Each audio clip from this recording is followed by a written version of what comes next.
Good evening, everyone.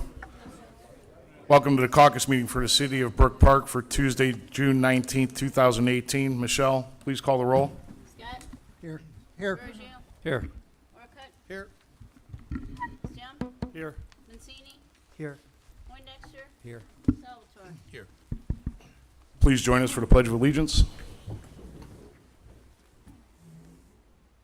I pledge allegiance to the flag of the United States of America and to the republic for which it stands, one nation, under God, indivisible, with liberty and justice for all.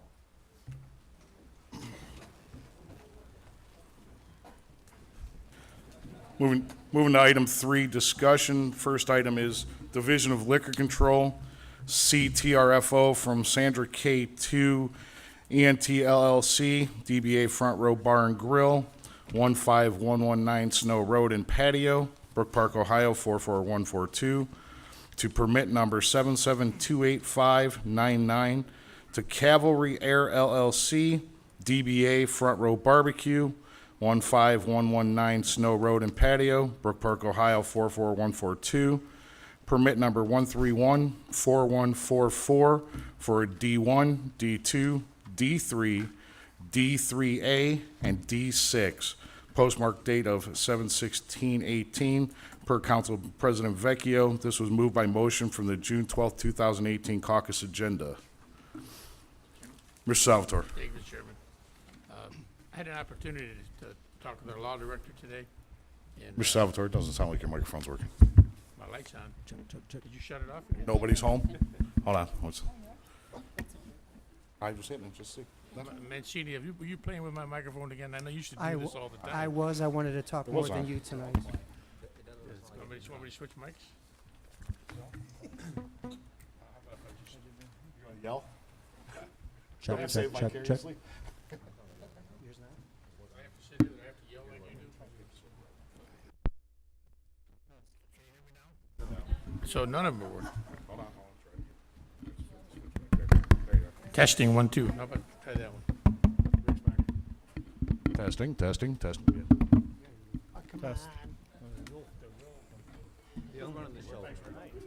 Okay, that's all I have. Thank you. When's that move? I had a chance to talk with our law director today, and she explained to me at length. She had a good conversation with the owner. And I know my concern, one of my concerns, and I'm sure quite a few of the other members of council were concerned about them having a patio in the back, and they assured you that that was not the case. They weren't going to put any kind of picnics or parties or doing any cooking back there. It's strictly for, I guess they put a tent up there for, it was a smoking tent, is that correct? Through the chair to Councilman Salvatore. Yes, that is correct. I've had an opportunity to do some due diligence with regard to this transfer. I would note that today we also have Mr. Darwin Krupla, who is in the audience, and I also believe Mrs. Fulkerson, who is, and Mr. Fulkerson, Mr. Alan Fulkerson, who is one of the owners. I had an opportunity to go out and look at the site, and it appears their back is totally enclosed with a fence, and then there is a tent over it. They've informed me that that is their smoking section. Someone wants to smoke in the bar area, they go out in the back and do so. And I've been through the front door and had an opportunity to look at the front of it, and had a very good conversation with Mr. Krupla, who's indicated to me that they are very much interested in promoting the food part of their business. I did take a look at how close the playground was to the restaurant, and also to the other businesses there, and it's my understanding that this liquor license has existed for a long time, and it appears that both the playground and the bar can coexist with only 339 feet between them. So I would certainly recommend that this transfer be allowed to go through. I've also done some appropriate background checks with regard to the principals here, and found nothing that would deter this from being something that council would discuss and then move on. And I would note if there are any further questions from council, all of the principals here very nicely came in. They were concerned enough to inform council about their business and excited enough about where they hope the future of their business is going, that they wanted to come in, and they're available if there are any questions. Thank you. Mr. Chairman, if any other members of council have any questions, I'd be more than glad to make a motion to allow them to come to the microphone and answer any questions. If there aren't any questions, I'd make a motion that this was discussed. If anybody has any questions, do you need them up, or is this questions you can do? You don't need them up? Mr. Mancini, I'll go ahead and go to you. Okay, thank you, Mr. Chairman. What I wanted to say was I was the one that brought up, we weren't 100% sure what was going to go on behind. And thank you to our law director to properly explain it. I believe there's a place right off Snow Road. Boy, I want to say it's off Ridge by the music store that also does that in the back too. I tripped over it going to the music store. And there's homes back there. They have it angled properly where the smoke, granted on certain days it's from the north to the west depending on, depending on the day. But they do have a little barrier where the smoke kind of doesn't go too back into the yards. So obviously it's been there, I think, for a few years, so there's been no complaints. I just seen it, I walked into it, I says, pretty cool operation, only it wasn't too crowded inside, and it was about 4:30 in the afternoon, so good luck on that. Business is great. We're gonna honor one of our longtime business proprietors tonight at the council meeting, so hope we do one for you also. So thank you for coming, and thank you for bringing a business. That's all I have, Mr. Chairman. Thank you. Mr. Bergio. Thank you, Mr. Chairman. I just wanted to thank Carol for her work in doing her due diligence in this. I know you answered some of the questions we had last week, so thank you for that. And I just want to wish the bar the best of luck, and we're business friendly in Brook Park, and I know all of council is and the mayor, so we just hope for the best for your business and hope you prosper. That's all I have, Mr. Chairman. Thank you, Mr. Bergio. Mr. Salvatore? Are there any other questions? I didn't see anybody else. Okay, I just have one quick one, if I may. In the name change at the top, you added the word "and patio." Is there a reason for that? I think that's what kind of set off. It says on there, Snow Road, DBA Front Row Barbecue, Snow Road and patio. If one of you would like, please go up to the podium and give your name and address for the record and speak from there. Thank you. That's basically just to match the liquor permit. That's the way the liquor permit's written. What is your name and address for the record? Darwin Krupla, Address? 15119 Snow Road. Thank you. Okay. All right. You have no intention of putting a patio back there. I think that's what No, kinda- no, just Alright. what's there now, which is already fenced off, and there's a tent there for the rainy days, and there's a gate and everything. So it's just a small area, maybe 12 by 20. So. Okay, thank you very much. Okay, thanks. Thank you.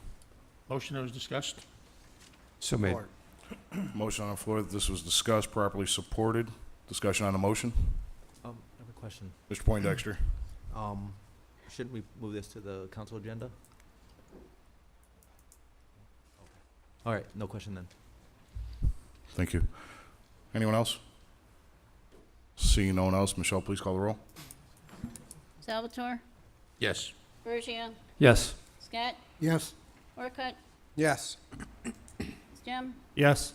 Mancini, Yes. Poindexter, Yes. motion carried.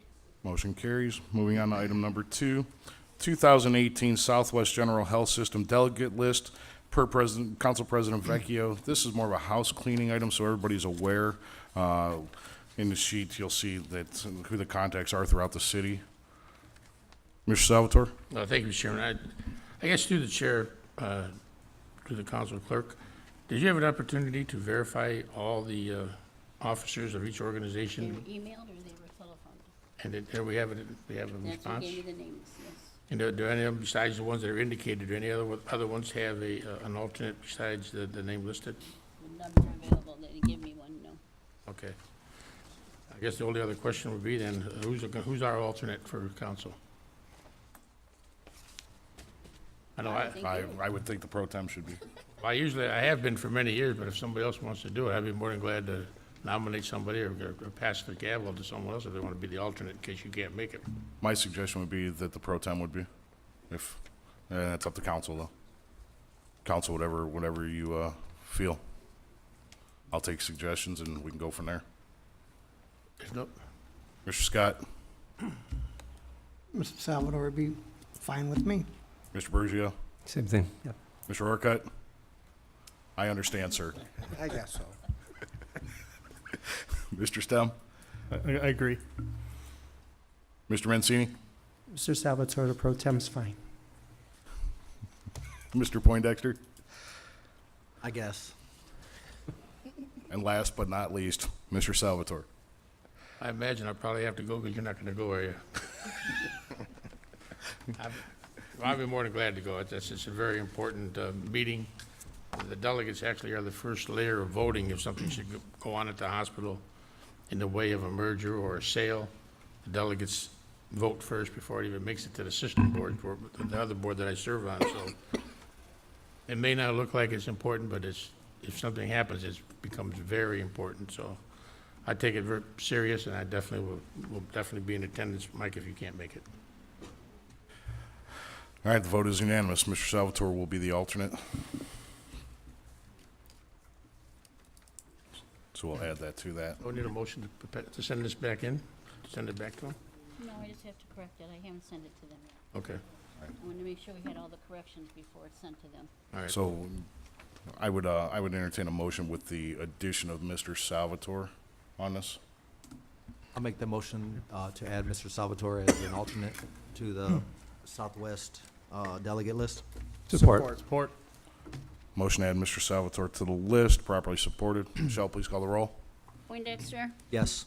Bergio, Yes. Scott, Yes. Orcutt, Yes. Stem, Yes.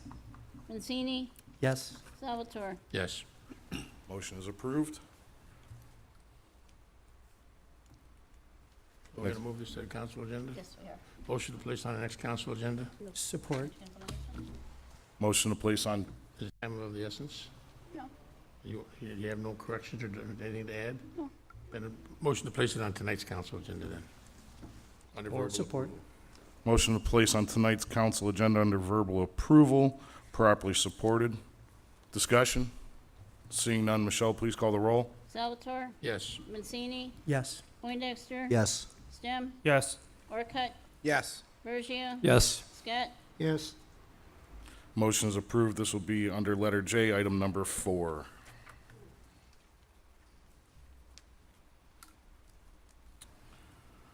Moving on to item number 3, permanent agenda item following the Pledge of Allegiance for a moment of silence from Councilman Poindexter per Council President Vecchio. Can't see. Mr. Poindexter. Thank you, Council President. So I was approached by a resident before last week's meeting to have a moment of silence for his son who passed away. And I realized through the process of seeking that there was no real, no real formal way to bring it forward. So I would like to propose we make it a permanent agenda item on regular council meetings. Make it a new letter C for moments of silence immediately following the Pledge of Allegiance. I mean, we all deal with death in our families and death in the community, and sometimes just a little acknowledgement from the city leadership could bring a little bit more comfort to the family, and I'd like to provide that for our residents whenever possible.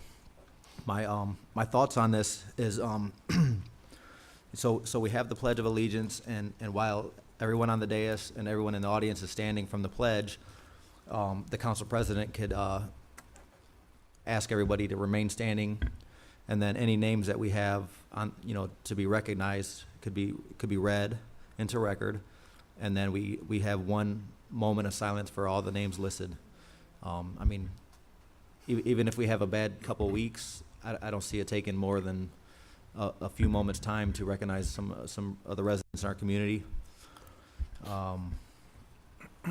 So, also, to add the names to the list, I would suggest that, we could have whoever wants their loved one remembered, to have it to their council person, in a timely manner to get it onto the agenda.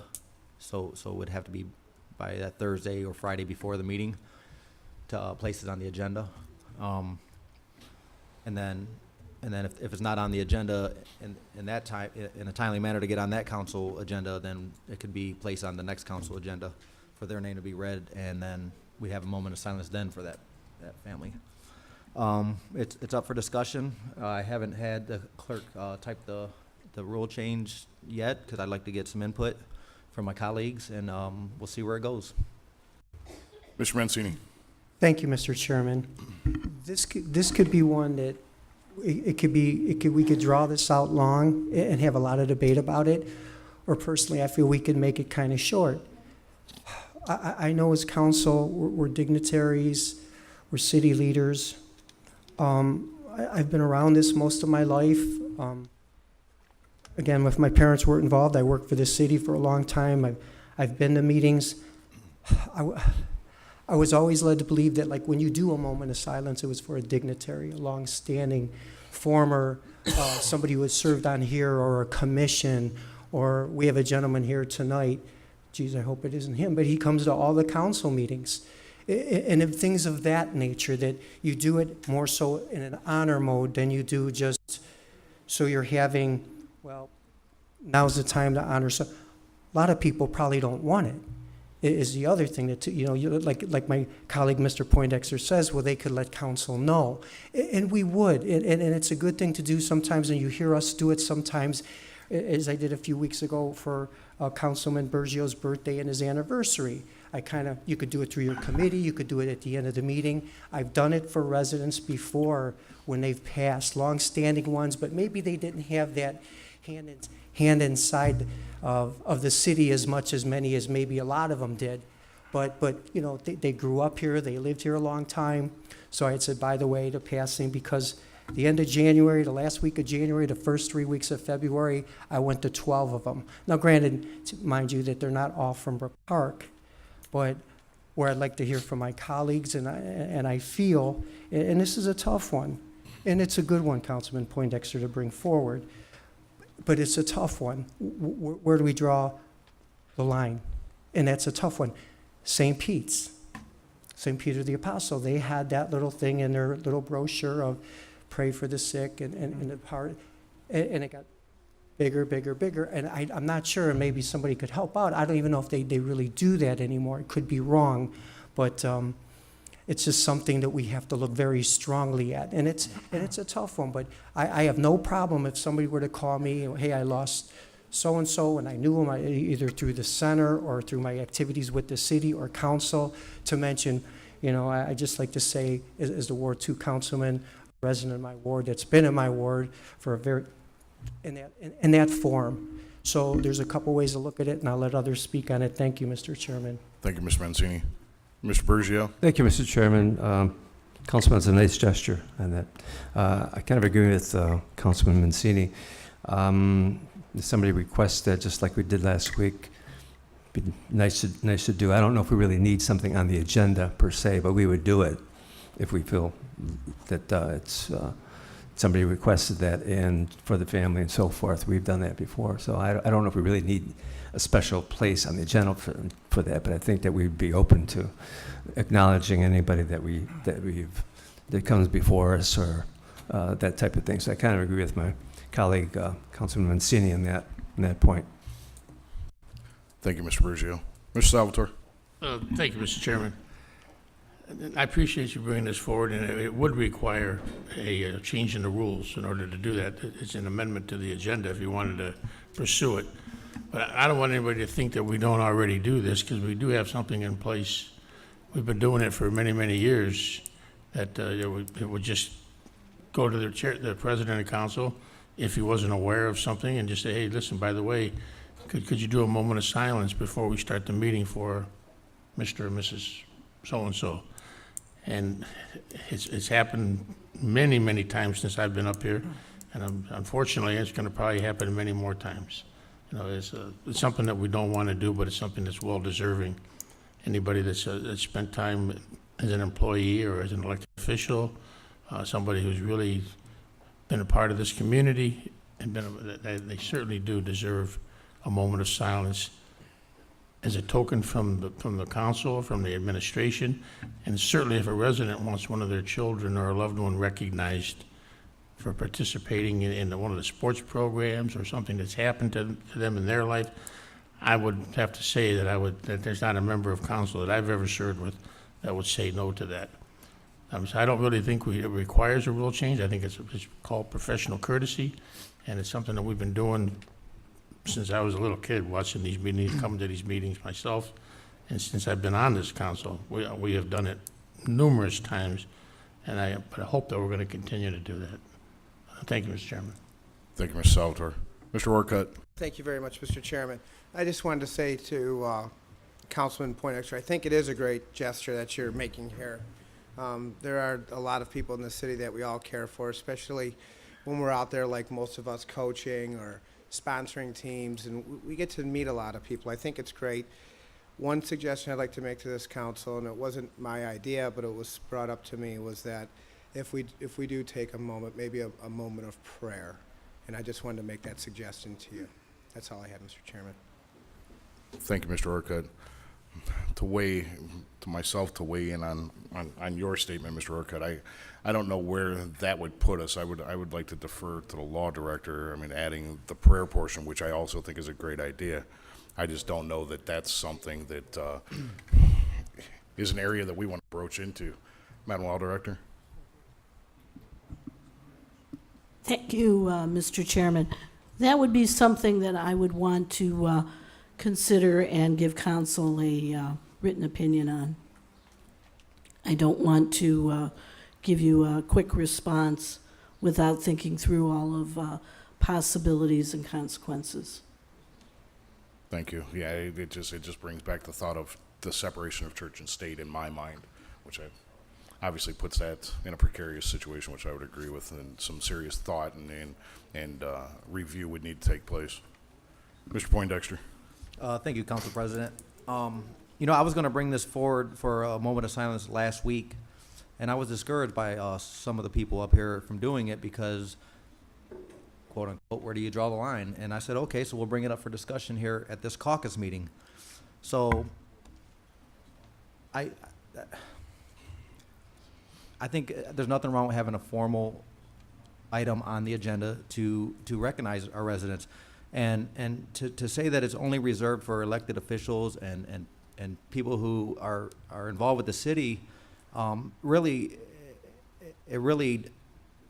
kind of lessens the value of our residents. I think our residents are probably more important than we are sitting up here, and they need to be, you know, it should be us putting them on the pedestal, not the other way around. You know, we are supposed to do this to serve the residents. We're supposed to recognize the residents for being good residents and living lives of value in our city. And I think just taking a moment of silence is the ultimate respect we can give to our residents, first of all. Second of all, about the moment of prayer.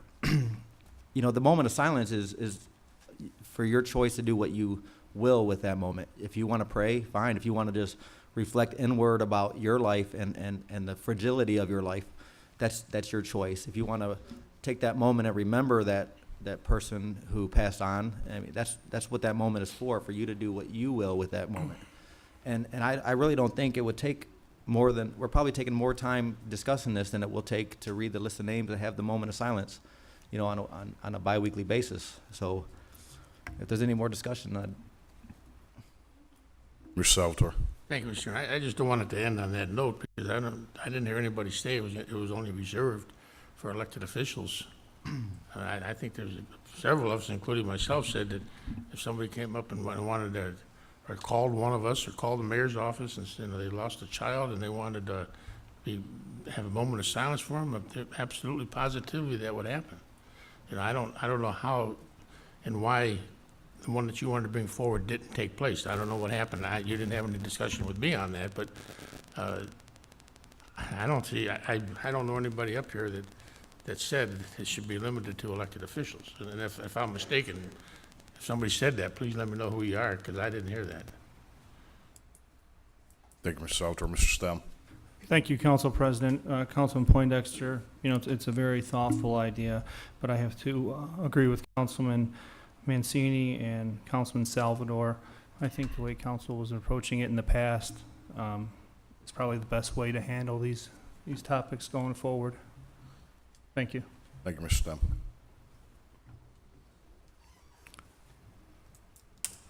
Seeing no one else, I'll accept the motion. I disagree. I think we can recognize our residents whenever they pass on, and I'd like to see us recognize them, and that's where I'm going to leave it. Thank you, Mr. Poindexter. Go ahead, Mr. Mancini. Thank you. Again, as Mr. Salvatore said, we do it. We do it. I've been here 4.5 years. We do it. I don't think what you're saying, we're blocking out residents. We're not doing that. And when you look at it, when you look at the state, the federal government, what if this was brought to them? We're on, like I had stated earlier, it's a very, very, very fine line. Anytime when you deal with a situation like that. As I stated before, I have no problem if Councilman Scott, one of his residents, calls and says, I would like. That would be fine, if it's done through the proper procedure. No, there's not going to be a problem with that. And it's done. It's done here. I've done it. I've done it for anniversaries. I've done it for death. I've done it for I've done it. So I might mean to say, well, we're not honoring our residents. And you're right. We should honor our residents, and we do. And they are the best. They're the greatest, and we should. So I'll let you go after I thank the chairman for letting me speak. Thank you, Mr. Mancini. I'll weigh in on that, as you said, and I've seen this done, and maybe the answer to the problem might be where I've seen people under letter D in their reports from their committees to add that to it. And that may be where each member of council, if you are approached by a resident for that reason, you do it there. Instead of adding as an agenda item, just taking that time there, which shows that you're being diligent within your duties itself and not having to worry about it as an item. Brian, do you have something else? Yeah, I just like to say that, I sent out a group text to all the council members last week. A couple members responded via text saying, yeah, go ahead. And then I had a couple other members call me with doubts. And so I out of courtesy to those members, I obliged and said, okay, I won't bring it forward for a moment of silence. But I said I will have it on the discussion for caucus this week. I think it's important, and I feel strongly about it. I think we should add this to the agenda. It's only going to take a few minutes, and I don't care what every other city does or whatever the federal or state government does. This is Brook Park, and this is what we do. We can take the lead on something. Death is a very serious thing, and people are hurting. When someone in their family passes on, they're hurting, and if we can offer even a little bit of comfort through a couple of minutes of our time, I'm all for it. And that's all I got, and I ain't gonna talk on it again. Thanks. Mr. Salvatore, I'm going to end this with yourself. Let you finalize this, and then we're going to move forward on this. Okay, I appreciate that, Mr. Chairman, because I really don't really think that this is a topic that we want to be arguing about. If we want to make it uniform, we want to put a spot somewhere, then all we have to do is change our agenda and add a spot somewhere on this agenda, just like we have item F, reports from boards and commissions. And we haven't had a report from a board and commission for a long time, but we still have a spot on the agenda for them to come. So if we want to look at picking a spot somewhere in there after the Pledge of Allegiance, and we'll give it a title, and we'll give it a letter and put it there, and if we ever have a moment of silence, that's when we'll do it, and it'll always be there available for anybody to do. And we won't have to have debates like this. It'll be available, and maybe we put this on the next caucus meeting, or we could have some time to talk about it and get council's feeling. Thank you, Mr. Chairman. Thank you, Mr. Salvatore. I entertain a motion this was discussed. I'll make the motion that was discussed. Support. Motion on the floor that this was discussed, properly supported. Michelle, please call the roll on the motion. Poindexter, Yes. Salvatore, Yes. Mancini, Yes. Stem, Yes. Orcutt, Yes. Bergio, Yes. Scott. Yes. Motion is approved. Mr. Chairman, Mr. Salvatore. if I may, on our caucus agenda, there, basically, when we set these caucus meetings up prior to a council meeting, it was basically for a 30-minute meeting prior to a council meeting, so that if we had any problems on our agenda, we could take care of it then, and also if there was any emergency coming up, we could also add it from this caucus and go right to a council agenda. And looking at our agenda for tonight, under verbal approval, I'm looking at item number 1, and it says proposed change to Council Rule 19. And unless I'm missing something, I don't recall ever having that discussion. That doesn't belong there. You are absolutely correct. That was a mistaken oversight. That should not be on there. Okay, because it was posted and it is on an agenda, then it would take official action from council. So I'd like to make a motion that we remove item 1 from under verbal approval under J, and then just move 2, 3, and 4 up 1. Support it. Motion on the floor to remove item J1 from tonight's council meeting, moving items 2, 3, and 4 up in the numerical sequence, properly supported. Michelle, please call the roll. Salvatore, Yes. Scott, Yes. Bergio, Yes. Orcutt, Yes. Stem, Yes. Mancini, Yes. Poindexter, Yes. Motion is approved. There are now 3 items under tonight's council meeting. Those will be read off. Thank you, Mr. Chairman. I'd like to make a motion to adjourn. Support. Motion to adjourn, properly supported. Michelle, please call the roll. Salvatore, Yes. Bergio, Yes. Scott, Yes. Orcutt, Yes.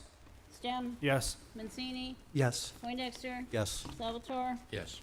Motion approved. The caucus meeting is now adjourned. Go right into the council meeting. Good evening, everyone. Welcome to the Tuesday, June 19th, 2018 regular council meeting for the city of Brook Park. Michelle, please call the roll. Scott, Here. Bergio, Here. Orcutt, Here. Stem, Here. Mancini, Here. Poindexter, Here. Salvatore. Here. Everyone, please stand and join us in the Pledge of Allegiance.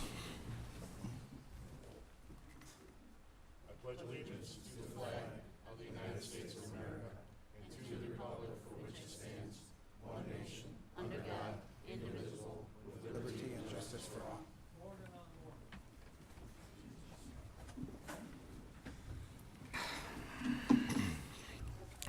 Moving on to letter C, approval of minutes of preceding meetings. We have 4 sets.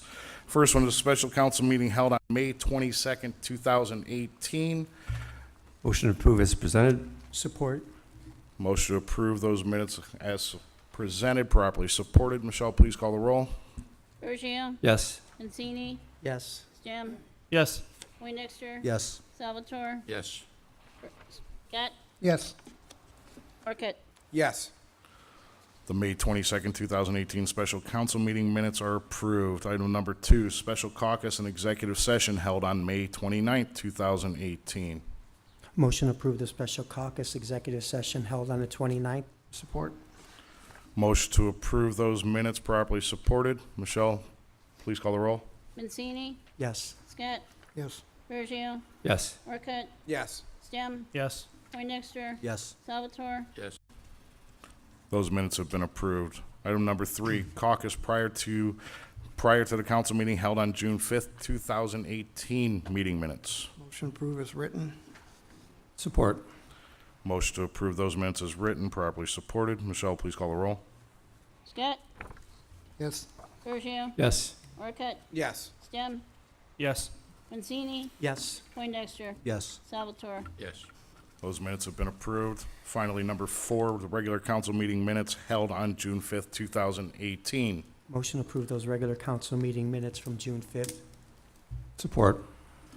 Motion to approve those minutes properly supported. Michelle, please call the roll. Mancini, Yes. Bergio, Yes. Scott, Yes. Orcutt, Yes. Stem, Yes. Poindexter, Yes. Salvatore. Yes. The June 5th, 2018 regular council meeting minutes have been approved. Moving on to letter D, reports of standing committees, aviation and environmental, Councilman Poindexter. Thank you, Council President. We've had several resident complaints lately about airplane noise and wind tunnel noise issues. I've been given a hotline number for residents to call to report any of those issues. That number is 216-898-5220. Please be sure to have the time and date of the noise when call on the hotline, and somebody should respond. It's a hotline number, so you have to leave a message. Somebody should respond within a day or two. So, if there's any further issues beyond that point, feel free to contact myself or your Ward 1 Councilman Greg Stem with any issues.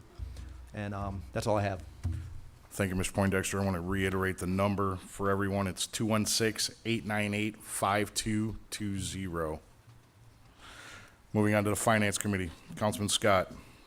Yes, Board of Controls met tonight. We had 20 items that were approved. That's all I have tonight.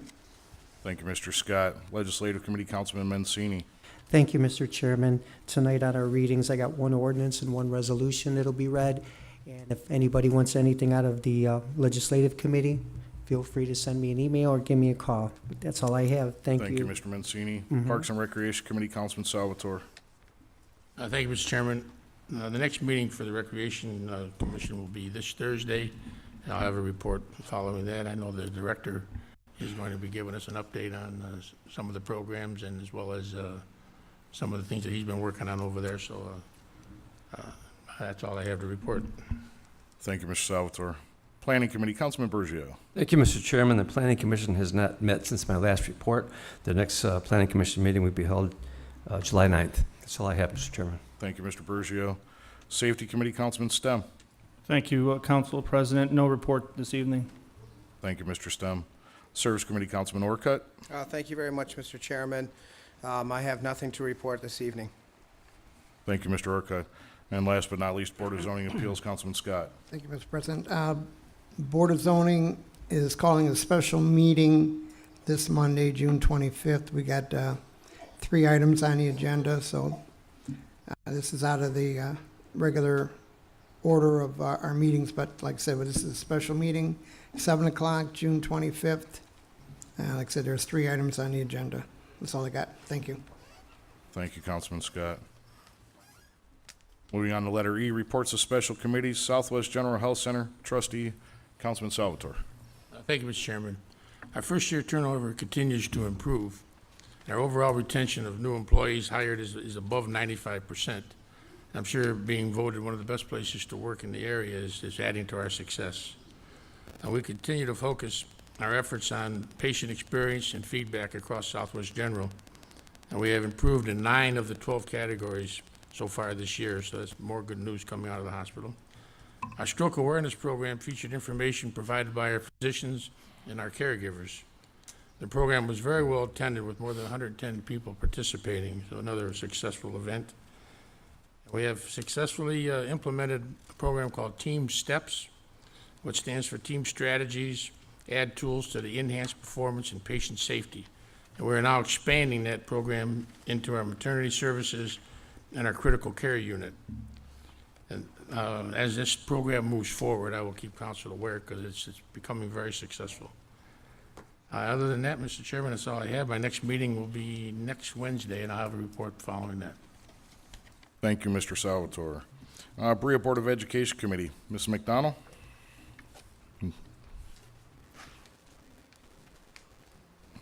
Good evening, everyone. I've got a lot today, so I'll be reminding people over and over about some upcoming things as far as the beginning of the school year. But importantly, residents who live near the construction sites, there are going to be a neighborhood construction update meeting where all the residents are invited. The next one is going to be held at Brook Park Memorial Elementary School on June 20th at 6:30, and they are particularly going to be talking about the new elementary school and the demolition of Ford and things like that. So that might be something that residents in Brook Park are interested in. Also, we are going to have some more change this coming school year. Our treasurer, CFO, has resigned. He took a job closer to where he lives to be closer with his family, as well as our People Service Director, Sabrina Scott.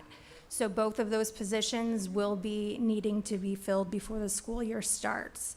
For all the parents that are listening and guardians, final forms have been opened. So if you want to get started early, updating your forms, please feel free to do so, as well as Infant and Campus. Remember that those are the ways that our schools know all the safety information for our students. If you need assistance with that, schools will be open to assist with that in the beginning of the school year. You can access all of those accounts through the public library if you do not have computers at your home. Also, the 2018-2019 school year, if you notice on the website, a first official day of school for elementary and middle school students will be August 23rd. The high school is going to have a different schedule this year due to the fact that 9th grade is going back to the high school. So if you have a 9th grader, they will be going to school August 24th. If you have a 10th grader, they are going to be going to school August 23rd with the rest of them. And then August 27th, all students that attend the high school will be starting. There are new start times for all the buildings. The high school will be starting from 7:30 to 2:30, which is pretty similar to what it has been in the past. Berea Mid-Park Middle School will be open from 8 to 3:30, or excuse me, 8 to 3 will be school hours. And then the elementaries will remain the same from 9 to 3:45. Construction updates. Ford demolition will officially start July 8th, and they're hoping to finish that up by July 28th. Originally, the new, they're calling it the Brookmark Elementary School, but that is not the official name for it. No names have been decided, but that's the way that they're referring to it as of right now. Originally, they were going to build that building behind where the existing Ford is. Because they are keeping the auditorium, they are going to demolish and then they're going to rebuild on that same footprint. They're hoping to start the new construction of the elementary building in end of July. The high school project is going to start in late June. And let me see, check my list here, if there's anything else. The existing high school, for anyone's interested, the demo date will be July or 2021. So there's going to be a lot of construction over the summer. The new middle school, most of the work, they're hoping, if not all the work, will be completed before the kids go back to school. And the exciting news is that Big Creek, the new middle school, Grindstone, and the high school will all have air conditioning. Unfortunately, until the new elementary school is built, Brookview and BPM will be facing one more year of no air conditioning, but that's pretty exciting. All right, that is my report for today. Thank you. Ms. McDonald, there's a couple questions. Okay, yes. First one I'm going to have real quick. Will the residents that are on Sandhurst be receiving mailers from the district informing them of the meeting, or are they expected to hear that from here? I am going to say that most likely it's posted on the website and from hearing it from here. I know that they didn't officially send anything to the residents surrounding the high school when they had a private or different meetings. So I'm not 100% sure, but I'm going to say most likely we'll have to advertise that. Or they can check the website. Thank you. Mr. Salvatore? Yes. Thank you, Mr. Chairman. That was one of the questions I was going to ask. I was at a shareholder to verify the date.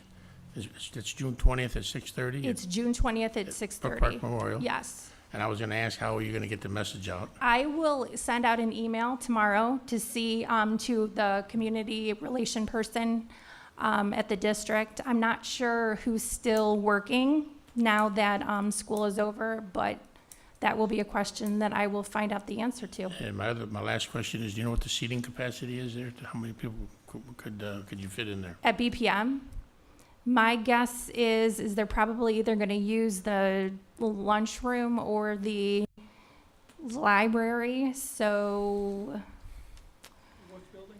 BPM. You're welcome.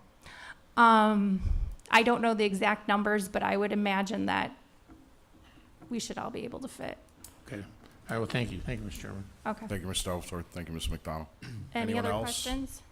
I don't see anyone else. Thank you. Okay. Thank you. Mr. Poindexter, do you have anything to add? No, I don't. She did a great job. Thanks, Rachel. Thank you both.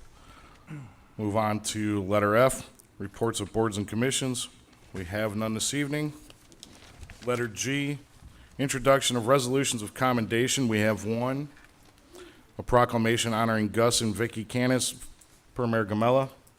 Mr. Mancini will be presenting. Thank you, Mr. Chairman, and I'm very proud to do it. Gus and his wife, they've been around a long time.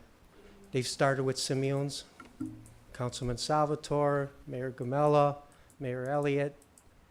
You guys have been around a long time. I know it was a meeting place. I'm sure Councilman Salvatore will have something to say on that. It's when a lot of our dignitaries back in the day went back there and met. It was a great place. That was on Brookgate. That was 42 years ago. And we still have Gus. We still have his wife, Vicky. They're at the place to be. They've been there 18 years. I think when I see a lot of people, a lot of residents, when they go to see them, I think the thing that they say best about Gus and his wife, Vicky, is that they walk in and there's a friendly face, somebody to talk to. You don't see that a lot anymore today. You see either somebody young or somebody really kind of getting paid to do it just to do it. But Gus and Vicky are there, and they're there for a good conversation, a good laugh. They've been around 42 years, okay? We hope they're not a dying breed. And we looked at a new business tonight. We hopefully have many more coming. We hope they follow Gus and Vicky. And we hope Gus stays around for another 42 years. I don't know if we'll be that lucky, but you know, I'm going to let Gus speak a little bit, and we just want to say thank you very much to the 42 years of patronage you've given the city of Brook Park, the residents of Brook Park. Thank you, Gus, very much. Okay. The pleasure is mine. The support I get all these years from the city and the people from this city, I appreciate so much. This award should go to the city, not to me, because they support me all these years, and I appreciate that. Thank you. Thank you.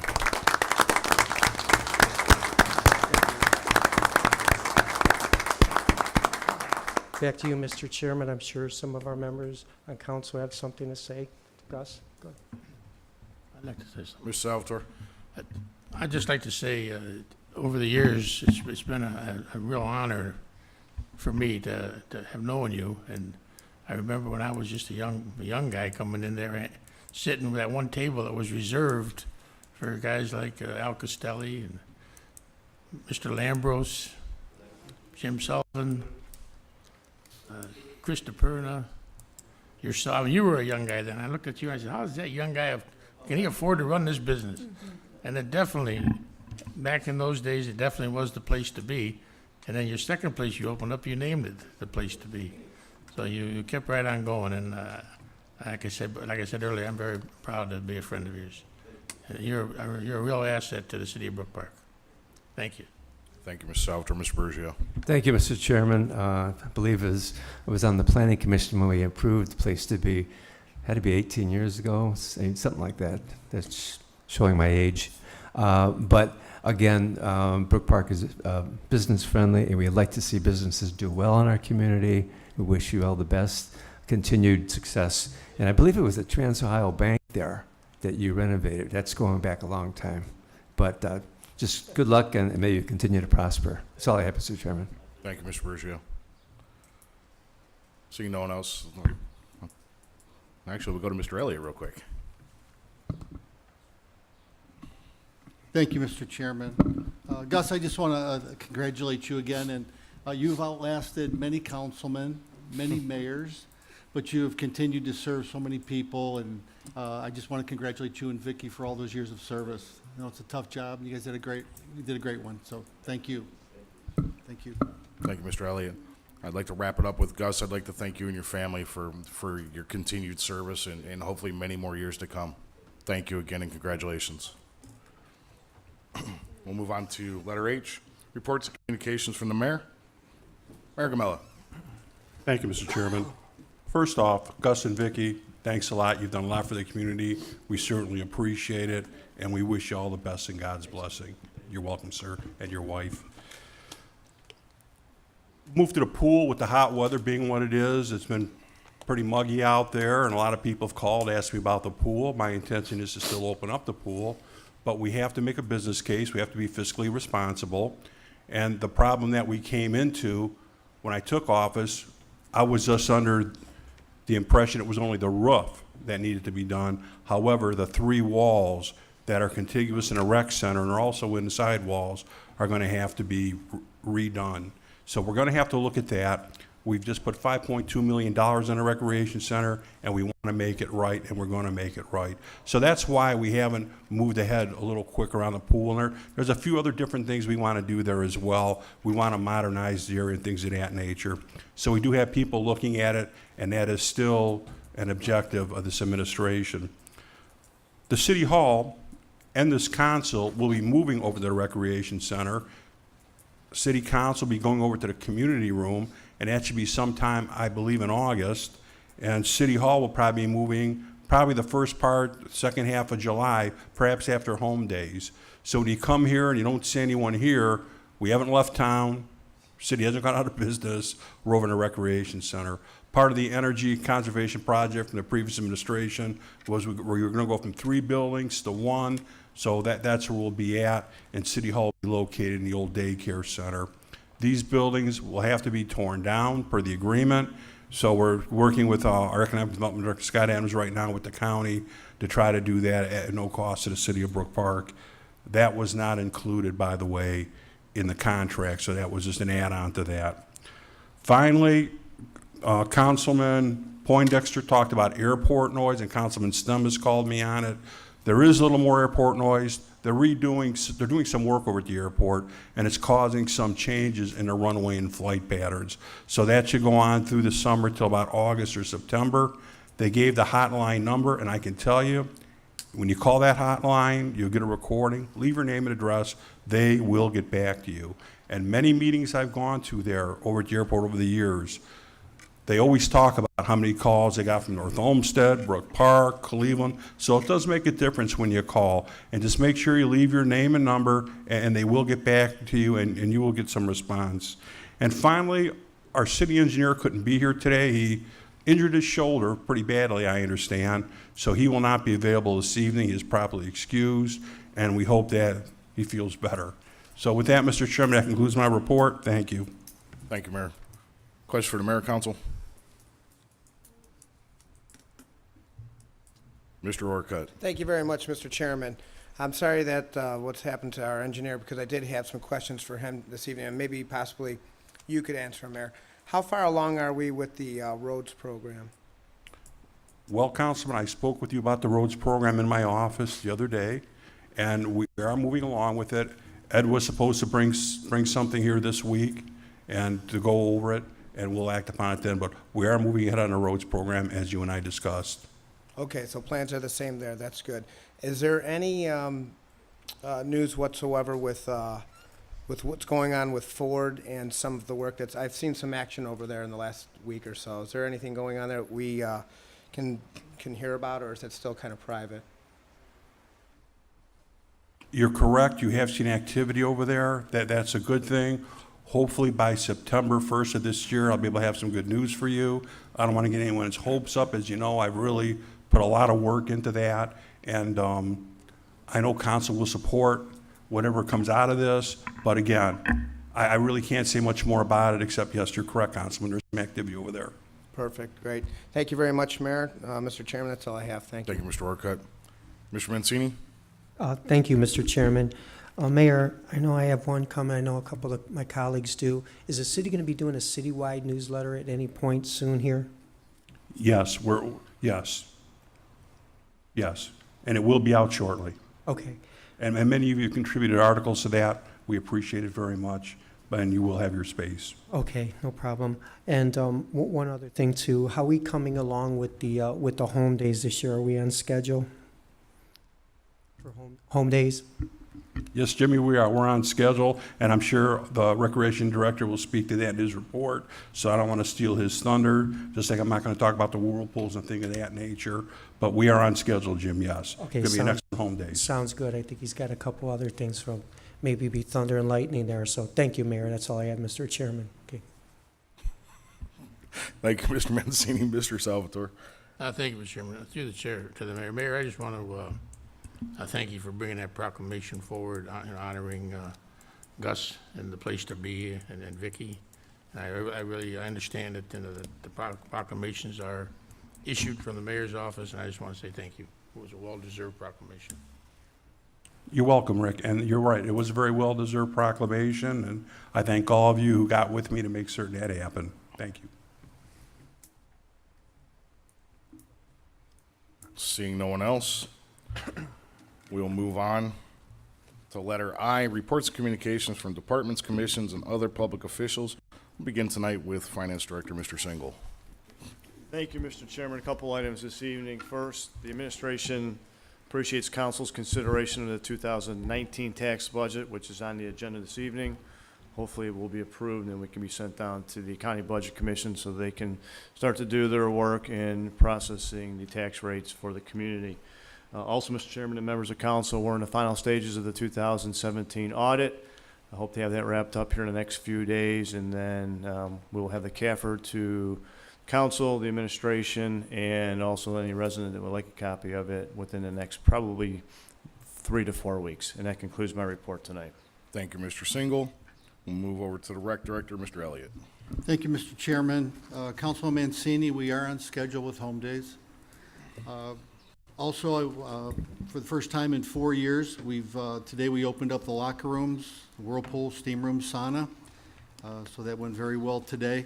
We also are continuing to finish up some of the improvements we've made in the kitchen, in the community room, and in the snack bar.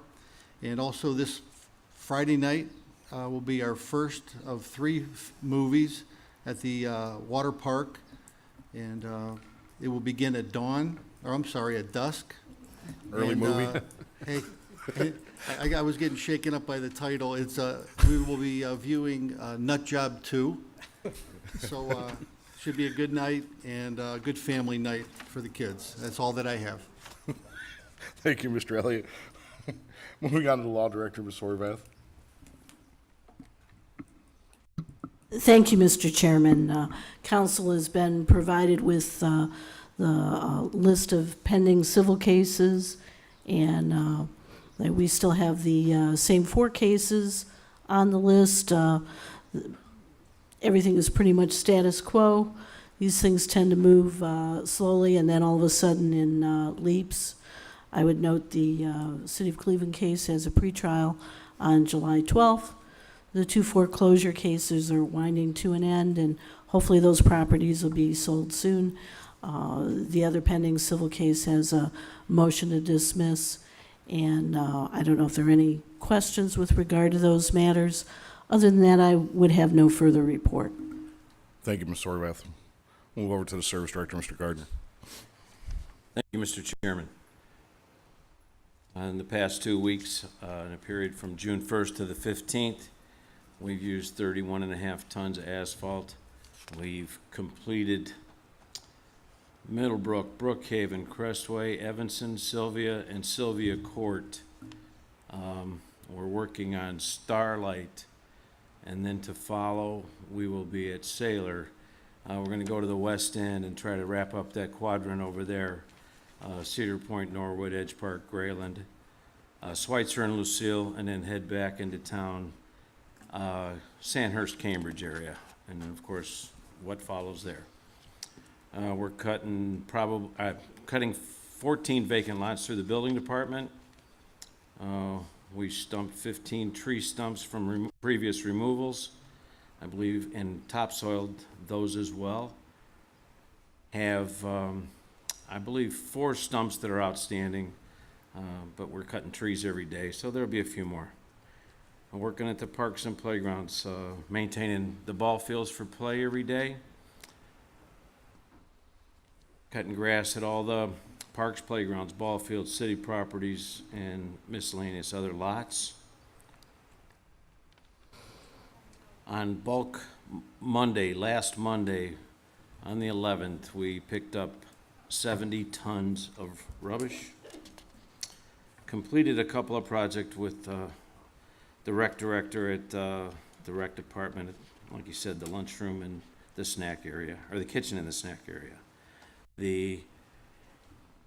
Did a couple of small projects at the new city hall, the exterior of the building.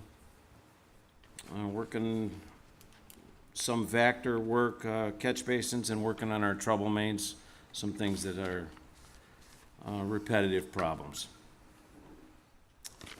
And that concludes my report. Thank you, Mr. Gardner. Open up the floor for questions for the directors. Mr. Bergio. Thank you, Mr. Chairman. To our service director, I just want to thank you for responding to the memo that I sent to the mayor about the sinking tree lawn and your fast response and looking into it. So I know the resident is grateful that we're looking into to see if it can be fixed somehow. So if I may, Mr. Chairman, through the chair to our rec director, Mark, what were the 4 things that you mentioned? Was it the opening of the steam room and the showers, and I think there's 2 other things that are now open. Well, each of the locker rooms open, Councilman, and in each locker room, the whirlpool, steam room, and sauna. Okay. I think that's pretty significant. I know that a lot of people are going to be happy about that. Mark, if I may ask, I see that the annual dog swim is going to be a little later this year, like September 8th. Is there a reason for that? Because the plan right now is to keep the water park open a little longer. Even when the kids get back to school, if we could keep a couple weekends available, which would then back up when we did the dog swim. Okay, well, good. Well, that's a good thing. And also, just want to thank you for implementing the annual dog swim when you were mayor. It's been such a success. People love it, and I look forward to it every year, and I'll be looking forward to bringing my dog again this year. But it's a really great thing for our community. I just want to thank you for the success that it's done and for what it's done to our community. It's a really good thing, so just thank you. That's all I have, Mr. Chairman. Thank you, Councilman. Thank you, Mr. Bergio. Mr. Salvatore. Thank you, Mr. Chairman. Through the chair to the law director. On the airport settlement agreement, I know we have a pretrial set for July 12th. Is there any chance of a settlement prior to the trial? I believe that there is that chance. I've had some discussions and anticipate some further discussions. It seems like the old analogy that you always settle on the courthouse steps may be appropriate here, but I anticipate that most of the decision-making on the part of the court will be done based on written briefs. And so I'm looking to the pretrial date as being somewhat significant. And hopefully when we get there, that will perhaps be our version of the courthouse steps.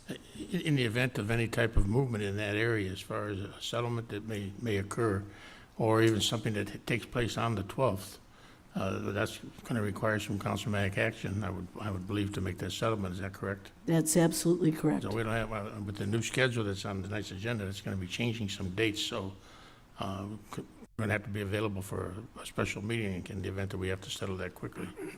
Would that be safe to assume that that is a proper statement?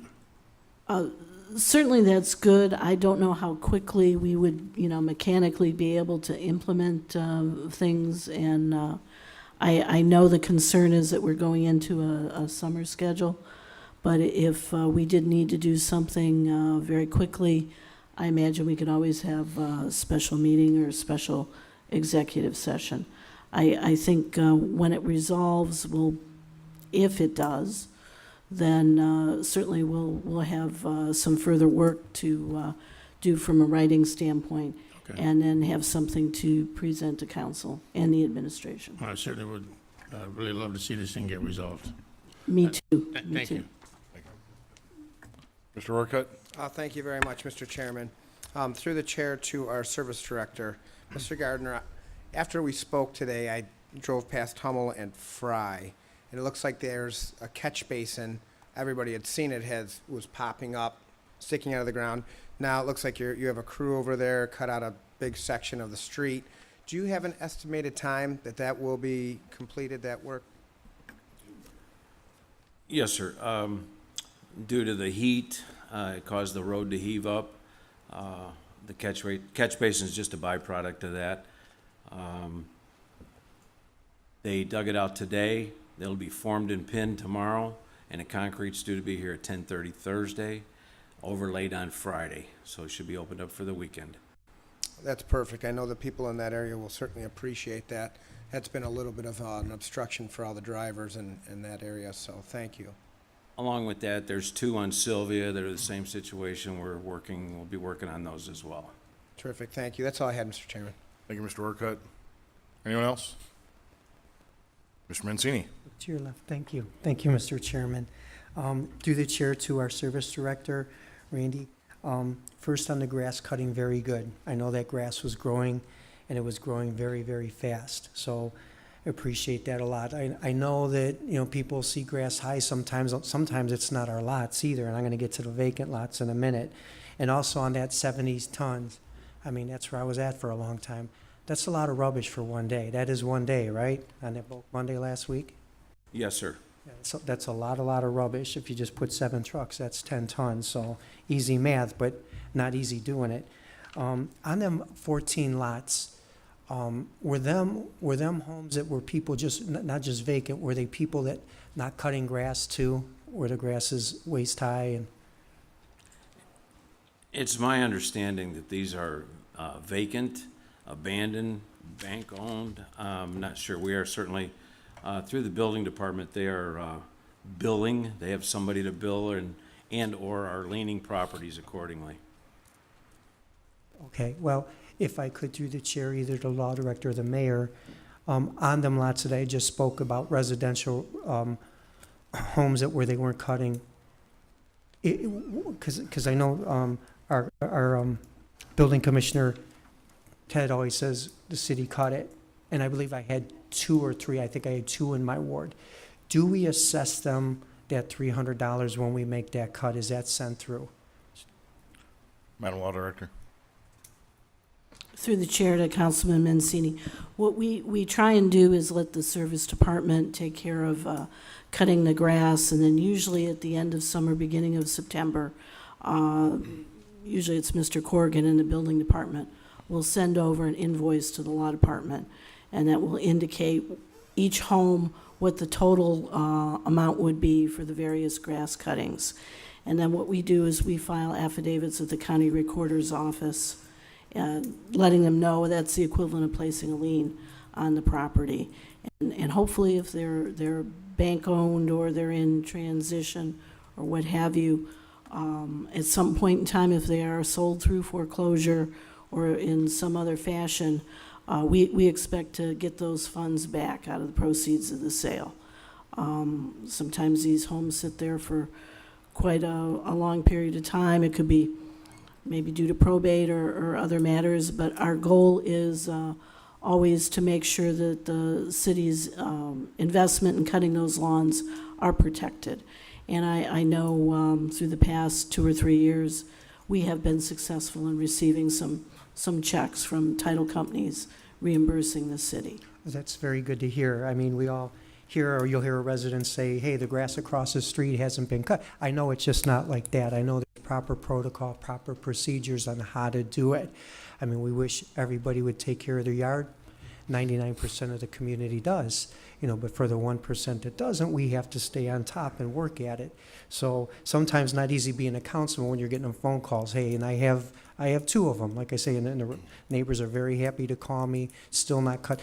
Theoretically, I'd like to go cut it myself, but I know I can't do that. But So it's good to hear that they're assessed and, you know, maybe take a better initiative, but the procedures you just explained was very informative. Thank you, Madam Law Director. That's all I have, Mr. you. Chairman. Thank you, Mr. Mancini. Seeing no one else, I have one final question for Mr. Elliott, our rec director. Mark, seeing that the dive-in movie is going to start so early, will this be a double feature? Council President. Thanks, Mr. Elliott. All right, we'll move on to letter J, other communications, petitions, and verbal approval, introduction of new legislation. We have one piece of new legislation.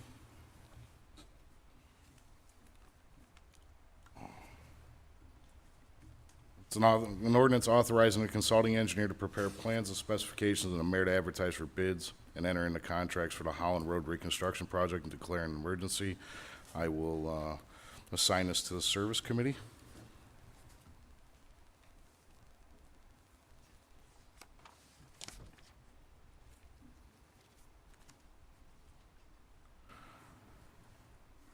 Under verbal approval, we have 3 items.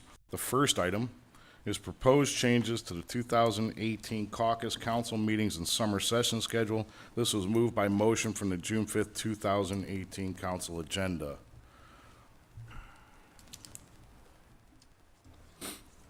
Motion approved. Support. Motion to approve, properly supported. Discussion on the motion? Mr. Salvatore? Thank you, Mr. Chairman. Well, I'll be voting no on this evening. I really don't think that the changes were necessary. In fact, I see him in the audience out there sitting way in the back. Tom Troyer used to be the councilman in Ward 1. Him and I used to bang heads quite often up here, but the one thing that we do agree on, I remember when I was trying to get the caucus meetings back in front of the council meetings, he was a no vote most of the time on that issue because he said, I think it's just going to get somebody to come up here and find a way to cancel some meetings. Mr. Salvatore, And I if I didn't can think that was interrupt you. right. If I can interrupt you, what are we talking about on the motion with this? For the caucus and council summer session. Well, I understand, but the motion's to approve. Yeah, and Are we discussing? saying That's what I'm not gonna asking. vote for it. As long as we're discussing the motion to approve. I'm just explaining my vote before I make it, Mr. Chairman, which is perfectly okay to do. I'll be a no vote. I don't think we should be doing it. I won't belabor the point. I know you guys wanna move this forward. If the votes are there, that's fine, but I'll be a no vote. Thank you. Thank you. Motion on the floor, properly supported. Michelle, please call the roll on the motion. Scott? Yes. Bergio? Yes. Orcutt? No.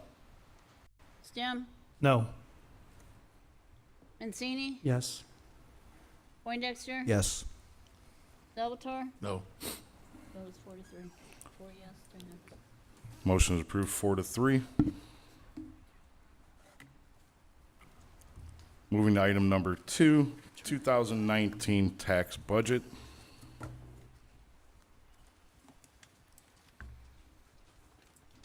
Motion to approve? Support. Motion to approve the 2019 tax budget, properly supported. Discussion? Seeing none, Michelle, please call the roll. Mancini? Yes. Scott? Yes. Bergio? Yes. Orcutt? Yes. Stem? Yes. Poindexter? Yes. Salvatore? Yes. 2019 tax budget has been approved. Moving on to item number 3, 2018 Southwest General Health System delegate list that was moved from tonight's caucus agenda. And that's amended to include Councilman Salvatore as the alternate from council. Motion approved. Support. Motion to approve the 2018 Southwest General Health System delegate list as amended, properly supported. Discussion? Seeing none, Michelle, please call the roll. Scott? Yes. Bergio? Yes. Orcutt? Yes. Stem? Yes. Mancini? Yes. Poindexter? Yes. Salvatore? Yes. Motion is approved. Moving on to letter K, miscellaneous business appointments and confirmations. We do not have any this evening. Moving to letter L, remarks from the audience on any subject matter. this point, you can come to the podium. Please state your name and address for the record. Frank W. Cosmerl, 15942 Paulding Boulevard. And what else? That's it, I guess. Hey, congratulations to everybody up here, including the mayor who stepped away for a moment. I haven't been up at the council meeting to see all of you. Get to why I'm here today. The Sun newspaper reported, I guess it was 2 weeks ago, the $300,000 that council found or wanted to appropriate for road repairs. And I was surprised. There was a street in there that I have a favorite that should be taken care of, I think. And it's Dolores. And Dolores was mentioned, just Councilman Mancini mentioned it. The end he mentioned, though, things to me is one of the best locations on Dolores Boulevard. Okay? But not the very best. Of course, the other part, south, is better. But anyway, I suggest between Cynthia and Snow Road is not just falling apart. It's been falling apart for years. It has practically no base. It's almost floating sand with some patches on it. Most people drive down the very middle of the road to get a smooth road. It's torn up. It has giant ponds of water laying there, stagnant, after heavy rains. I suggest Dolores Boulevard between Cynthia and Snow Road be pretty much rebuilt. I know you're not going to do that with $300,000, but to me, it's just unsafe. There's only one sign I know of where it says you can't have a truck over 7,000 pounds unloaded, an empty 7,000-pound truck. Of course, our own garbage trucks weigh far more than that when they're going down there. But I think there should be more of those 7,000-pound limit empty truck weight listed at Holland, all the way down to the other end at, I forget the street, most south. There's a name for it. Southway.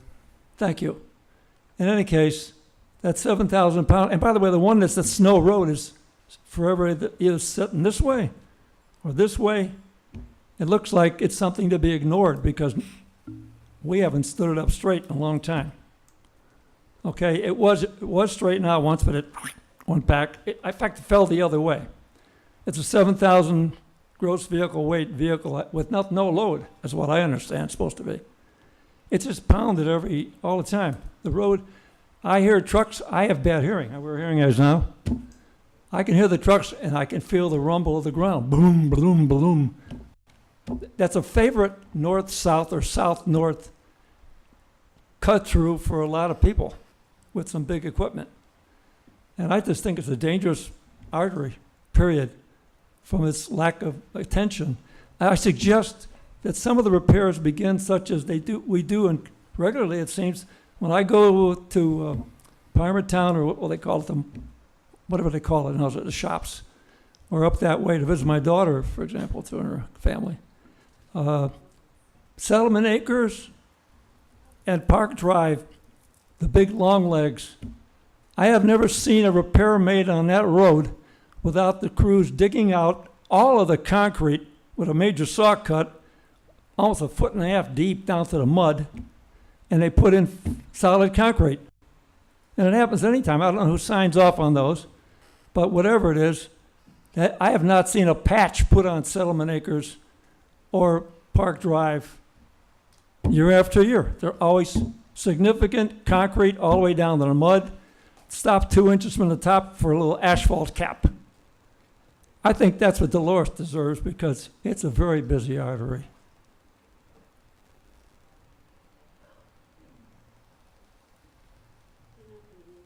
I know you don't have enough money probably, to do that, but it needs that type of repair. There's no base there. It's just like a floating road. And most people drive right down the middle, so it's getting pretty dangerous. And along with the turn at Dunkin' Donuts over there, that extra turn for a private company, that's setting you up for a multi-million-dollar lawsuit for wrongful death, okay? I've seen it happen. A guy jumped out of his car. His wife or girlfriend was going nuts. What happened was I was trying to turn off a snow at the Dunkin' Donuts corner, that favorite one, the Dunkin' Donuts corner, and they have a turn there for Dunkin' Donuts. I think you potentially, we as a city are setting ourselves up for a wrongful death lawsuit if someone gets killed there. Oh, so I think that whole stretch is bad, and that turn for Dunkin' Donuts, I don't think it belongs there. Thank you.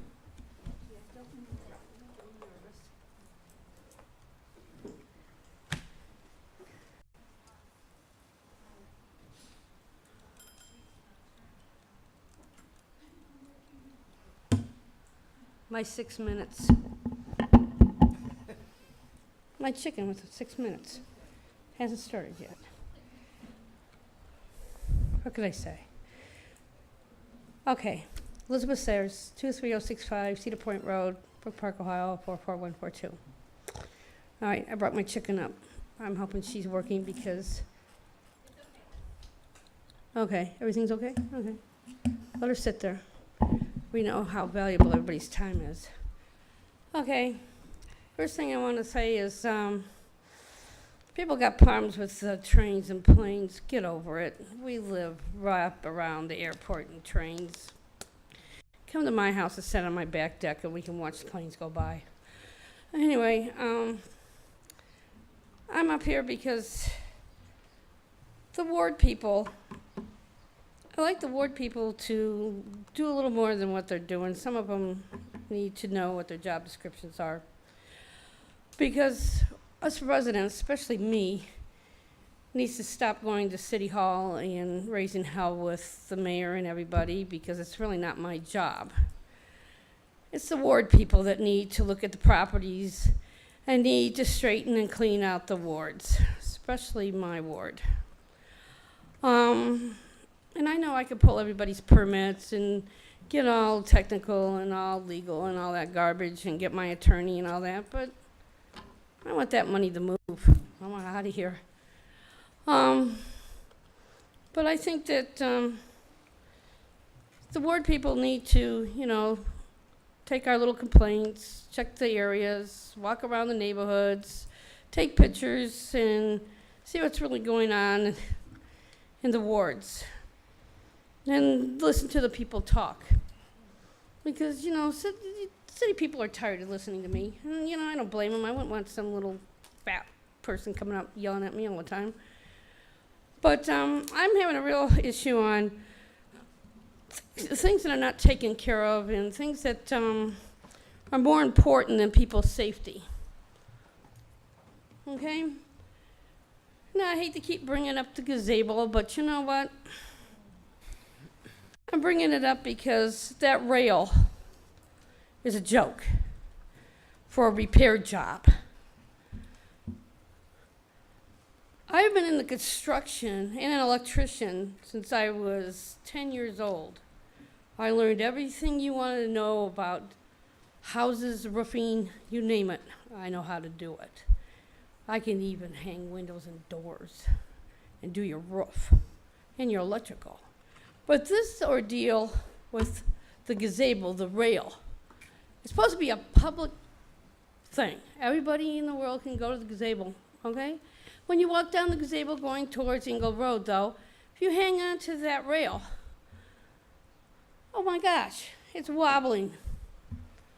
I got yelled at by a city worker that was mowing the yard over there, telling me not to break it. I almost cracked up and wet my pants over that one. Okay? To do that right, you're supposed to have mallees into the cement with the board, and I got pictures of it, and it looks like my grandson that's 5 years old could have done a better job. Okay? So what's it gonna take? Okay? What's it gonna take? Is it going to take my boyfriend that weighs 360 pounds to go over there and just lean on it and watch him fall over? I got pictures of it. It's a joke how it was done. And it's still busted. Yeah, this is the repair job. You should see the pictures. That's a repair job. The top of where the rail is comes off. There's cigarette butts in there. The wood's all wet and everything else. Real stability. A nail in it to stabilize it. A big bolt holding it together. And you can see, oh, we ordered the parts. There's new parts and blah, blah, blah, blah, blah. Okay? You're welcome. So, you know, it just makes me laugh that we got a service department. Why don't you hire me? I got all kinds of certifications how to do construction. And I'll tell you, for a little short white woman like me, I probably could do a better job in the service department.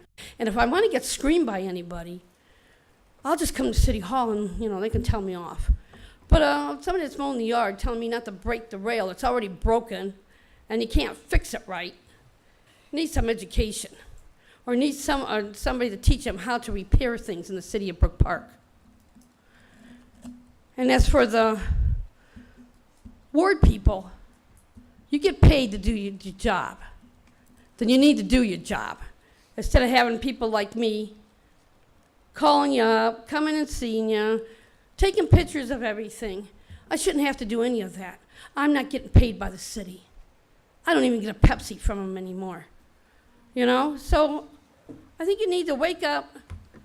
You know, yeah, everybody's concerned over the roads. Everybody's concerned, you know, it's all we hear is about the roads. And plants. And Snow Road. Give me a break. There's a lot more here to do. And I'll tell you, you need to wake up and smell the coffee. And if you can't wake up and smell the coffee and do something with this city, and don't tell me it's getting beautified. The city's ugly as hell. You don't see anybody out there picking up garbage. You don't see anybody doing anything.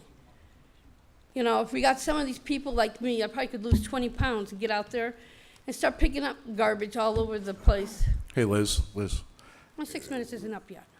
What I'm going to ask you with your complaints, if you take those after the meeting with the directors of the departments and/or the ward people. Why? They don't do a thing. Because that's where it has to start. I mean, let's address it. That's what I'm trying to address, Mr. Vecchio, that they don't do it. Miss Sayers. Yes, Mr. I understand Vecchio. that, but there's channels to go through, even down to myself. If the councilmen are not doing something, send an email over to us. I haven't received one from you. You know why? Because you I haven't don't sent get one. no. You know why I don't send any emails? Because I don't get answered. And when I do get answered, there's a glitch. All right. So you're giving me a problem, but Yeah, and but you not need the to solution resolve with it. Yeah, you need to resolve a lot of issues. Okay. And you know what? I've given you some suggestions of how to handle this. Let's try that and move forward. I've been here 15 years. You mean I get a chance to share before I leave? Thank you. My Thank 6 you. minutes wasn't up yet. Hold on a minute. I gotta make sure she rings. There we go. Hi, I think most of you are new faces for me, but I grew up in Brook Park. My name is Donna Calvi. I live at 15400 Muskingum Boulevard. There are a couple things I wanted to address. I don't necessarily call into the service department or the police department because there's something wrong in those departments and they hang up on me and my family members, but I'll just keep going. There are some low-hanging branches on Hummel Road that are blocking a speed limit sign where children live and stuff. The other thing is I want to know where and who do I go to, because I've been filing police reports in the city for the last 30 years, and they keep telling me they don't exist. So I'd like to know where they're at. And who do I go to ask for them? Because when I go to the police, they tell me they don't have them. And that's all I have. But if somebody could give me the answer to where are my police reports, that would be awesome. Thank you. Brandy Reynolds, 6060 Middlebrook Boulevard. Just a quick question. The grass by the railroad track on Middlebrook is all the way up to the fence line now, which I think the fence is like a 4 foot or 4.5 foot fence there. So I'm just making you aware of it. Hopefully we can get that cut there because there's been a lot of critters and stuff hanging out back there. So thank you. Ray Peterlin, 5811 Wangler Drive. Good evening, Mayor and Council. Ward 3 picnic was a success, plenty of good food, games, and prizes. Nice to see the city council members there, plus Cuyahoga County Council in charge of finance. I want to thank the sidewalk for getting sawed where I was having water. It's kind of draining now. They put a real thin cut in there with the saw, so it's taken a long time, but at least it has some place to go a little bit. Warning, top secret for your eyes only, Adam and Eve, but not what you would think. Adam says to Eve, we have to work harder. We must have an answer. It's only math. Eve says to Adam, yes, that's true, but everything is upside down. That's where everything goes amok. Uncle Tom Coyne says we are not broke because we have a budget of about $55.8 million. Uncle Mike Carmella says we have $45 million or more in road work to rebuild, plus reseal. Both uncles are telling us the truth.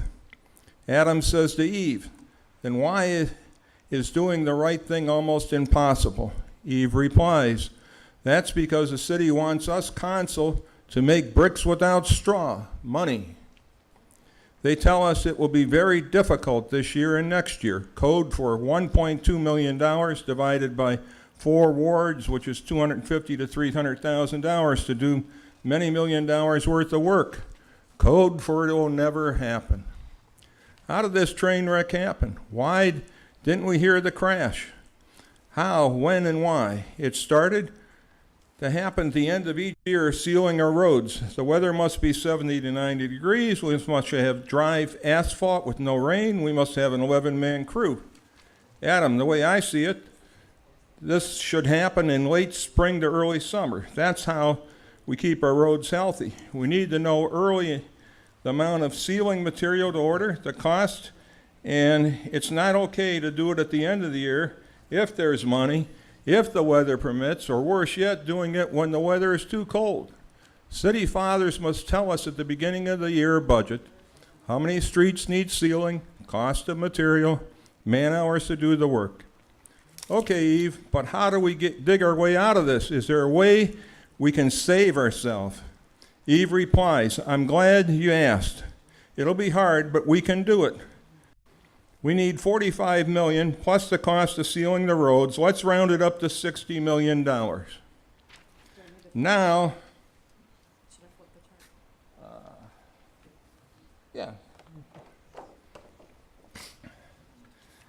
Now our budget is $55.8 million. So if we project a 10-year fix for the roads, then we need $6 million per year to do it permanently fixed once and for all.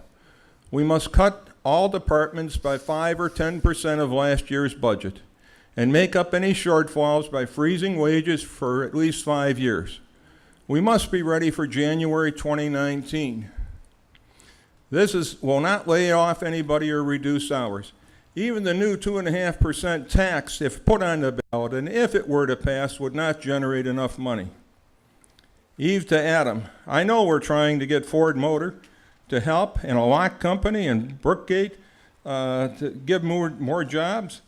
These fruit trees, apple trees, need more time to mature, and we must wait on them. While we wait, we must pay the piper with a solution that will work with the tools in our toolbox. It's not complicated. It's only third-grade math. Turning the budget upside down and putting the streets and rec center on top will put smooth sailing. We did not do this with the rec center, HVAC, pools, roofs, city hall, council chambers. Now we have a bond for 20 years at about $8 million. We could have done it with cash for less than $2 million. That would have saved $6 million. When it comes to sealing the roads, if a crack is 4 inches deep, it requires a sealing material, not a half inch. It's been happening. It requires 4 inches. That's why the ceilings have failed. Everybody is working very hard in our city to do the right thing, so long as their hands are not tied behind their back. Adam says to Eve, I hope we can make the changes soon to be ready for January 2019. Eve replies, you want a bite of this big red apple? Adam says, And one more thing before I close. I want to thank Adam and Eve for their role in the story to make Brook Park sparkle again with glory and to be proud of the city we love. Another interesting point I would like to make is to see a show of hands, because I know they won't let you talk while I'm talking, of anybody that's taken a college course on finance. Any hands for that? We got one hand anyway. Okay, how about bought or sold stock by yourself? Anybody done that? Any hands? Well, we got one hand on that too. All right, how about anybody that's read Think and Grow Rich, The Millionaire Next Door, Rich Dad, Poor Dad, and got another hand or two. Investor's Business Daily. Okay, the Wall Street Journal. We got another hand on that. And yet, council votes on spending $55.8 million. Something's amiss here. There's only to point out that there must be a better way to balance the budget. I know everybody's trying to do a good job. Did you know that Middleburg Heights' total budget is only $35 million and ours is $55.8? Let's look at the new library in Middleburg. The library system had no money to build it, so Mayor Stark said, we the city will pay for it, and they did. Also, look at their rec center, the indoor lazy river, the indoor water slides, and the outdoor water park with slides. They did this with $20 million less than us. 10 years, that's $200 million less than us, and they did those things. Isn't that something? Senior program starts at age 60 in their town.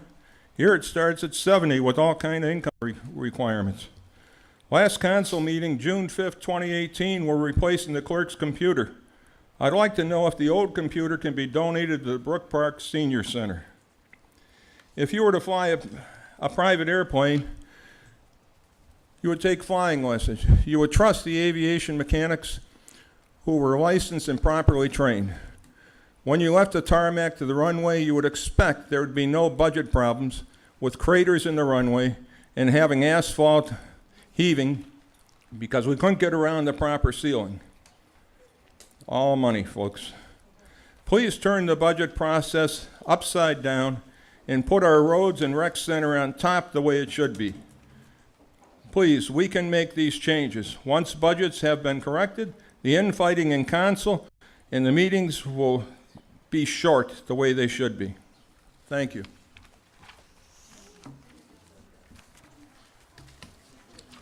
Thank you.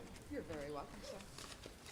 Thanks, Donna, for the audio-visual there. No problem. Thank you. I came back. That's Donna Kelvey, 15400 Muskingum Boulevard. Ms. I Calvey, would- Ms. Calvey, everybody needs to have a chance before you come back up.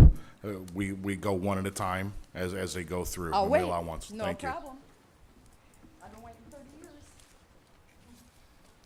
Joan Markusek, 13911 Bellbrook. I appreciate the shopping in Brook Park in July. I think that would be a wonderful idea. I just think that our city needs to start getting more business in our city for us to shop. Outside of fast food, bars, and Mark's, Rose's, and the Goodwill store and the dollar store, we really have nothing in our city to shop. I think that we need to bring business in for us to have people to have a place to shop at. I go to the places in Brook Park. I prefer to go to the stores in Brook Park out of the fact that it's close to my home. I just think that it's really sad that we can't get a business in to our city or small businesses into our city to allow us to be able to shop at their businesses. I think that our council needs to work on that. I know I keep telling you guys you need to work on things, and I know you don't have just this as your major job, but there has to be a way. I know I'm not on any committee, I'm not on anything.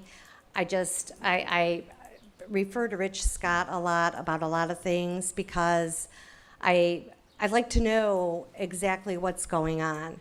And I like to have an idea of why things are the way that they are, because that is very important. You can't constantly complain if you're not willing to do some legwork to get some information from someone who can give it to you. But I really think that our city needs that. Once again, that the flower pots, that money should have been spent doing something else. I'm sorry, I can't, that I'm having a real issue with. I'm trying to get over it, but it's still kind of at the top of my priority list. I want our city to be better. I want us to get more business. I want us to have places for people to be able to go. And also the garden club area are clubs that are in our city that I'm sorry I cannot be a part of because they actually don't do the work. They have the service department do the work. And I think our service department should be serving our city, not a particular club specifically. I think our city is a little more important than, well, I should say the residents, all of our residents in our city are a little bit more important than a few that choose to be in a club. They can meet and they can have their ideas and that's fine, but I think that they should take on tasks that they're able to do. But one thing that all of their clubs could do is they could get together, and since we're having this Shop Brook Park, they should all band together and they should clean Brookgate up and clean this over by Giant Eagle and the Dollar Store and Goodwill. They should be cleaning those areas and making them look really good so that when residents do go there, or if residents bring other people or suggest other people to go there, they see a nice, clean atmosphere to be parking in, to be walking in, and make it look like somebody cares about the city. That's something that any resident can do. And I think that that's a better project than banners and flags and flower pots, because that shows that there's a club out there that actually cares about the city to make it a better place to live in. So outside of those couple businesses, I don't know exactly what Shopping Brook Park in July is going to do. I support our city businesses now, and I think that most of the residents do, because we have quite a few older residents, and they don't want to be going to the malls or other cities or traveling far. So maybe if we clean the city up, if those clubs get together and clean the areas up, maybe they'll look a little more enticing to the people who pass through our city and see them, and they see that they look clean and kept up. Maybe they would be willing to stop there and shop there. And that might help boost our businesses in our city, because we do have high traffic in our city going with the freeway right there, going to Parma or other areas around us. And if they see a clean, kept up area, they would stop there. They would be more willing to say, you know, that area looks really nice. I think I'll go there and see what they have. Or that looks a lot cleaner than where I would probably go on the way home, and I can just zip in and zip out. I mean, I think that would be something more logical to take on than the current projects that they have. They can keep their projects, that's fine, But I think that having something that's a little more productive in our city would be better, because our service department is obviously very stressed right now. They're not able to keep up with what they have, and to give them more to do is absolutely ridiculous. But I really think that we need to start being a little more productive and logical when we think about our projects, our city, and how we're going to get through things. Thank you.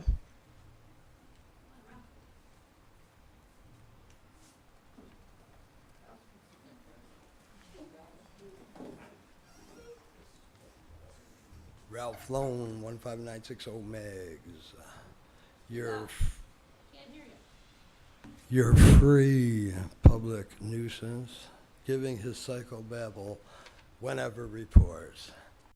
What's up, man? You know, I read in the paper and stuff, and, you know, other city gets grants, man. Like I saw Berea got grants for sidewalks. I saw, you know, the casino grant money. All the other cities got it. Why doesn't this city ever get grants? That's one thing that I'm like scratching my head about. And then I was reading a Sun newspaper, and in it said, you know, Middleburg Heights, you know, the Caucus County just built a new library over there on Bagley, and it cost $7.5 million to build the building, you know. And then I sit and I go, wow, the rec center, man, like you guys dumped like $5.5 million on a roof and some AC, and it's not done yet, man. And now 3 walls are like crumbling, and you need to put a new roof on. And you know, that's gonna cost a couple mil there and everything, so I guess it really doesn't make a difference with what I think, because it was all on the last guys. It wasn't on you guys. But you know, so I hope the new pool thing, you guys blow it out of the park and rock and roll. If not, it's just gonna be like you put some lipstick on a pig, man, you know, in my opinion. I don't think the place is, I don't really care about it, you know. But I wanted to ask about that, you know, and make a comment about it. And then I want to make a comment, you know, like, you know, everybody in my world, man, gets a nickname. You know, the last guy, he was the Fonz, man, because he made stuff happen, whether you liked it or not, man. He was a tough guy, you know, and all leaders should be tough guys, in my opinion, you know. And you guys aren't coming off like tough guys, man. Like, I drive around the city, man, and I go, man, I noticed this is screwed up, man. Like tires piled up over on Smith and Sheldon. And you go, wow, that would be a safety thing, man. And you would think the councilman over there, or one of you guys, or a city, you know, worker, and on. I mean, our service workers, rock and roll, man. They're the best in the West, man. I'm telling you, you should give them a trophy. But, you know, I drive around, I see this stuff, man. I go, wow, that would be like a health hazard, you know, or the pile of brush right there.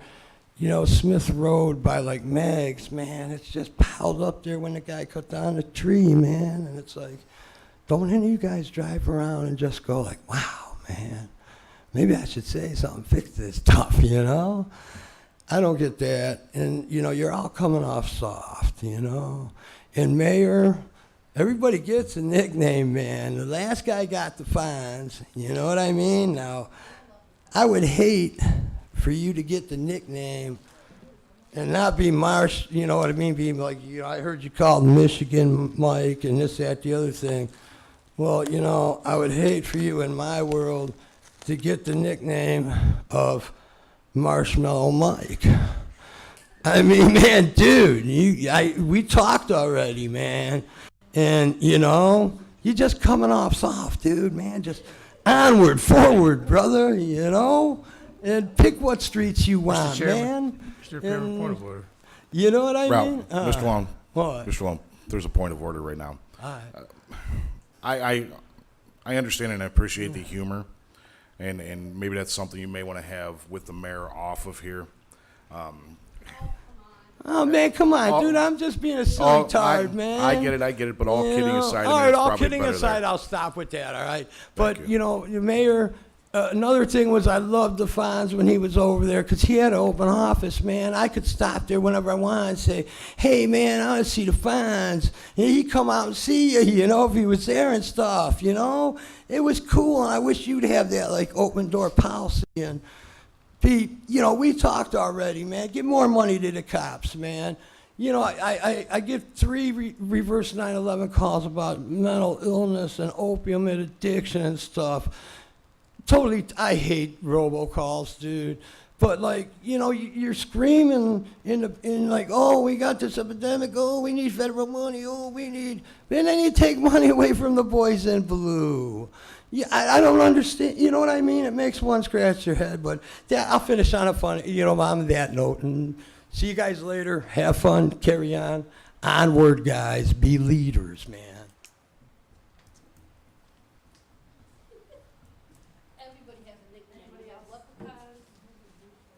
Seeing no one else, please finish up. Donna Calvi, 15400 Muskingum Boulevard, Brook Park, Ohio. I wondered if maybe you had some time to think, to let me know where do I go for the police reports that are not on record that I've been filing for 30 years. Okay, the last law director I went to marched me right back out the door. When I went to Mayor Coyne, he told me I was above his pay grade. Ms. Scally, what'll happen is, I suggest you see either the law director after the meeting or set an appointment with her office or the mayor's office to speak with them regarding it. I don't think council is set Equipped? to give you those answers. So that's where I would head with that. Okay.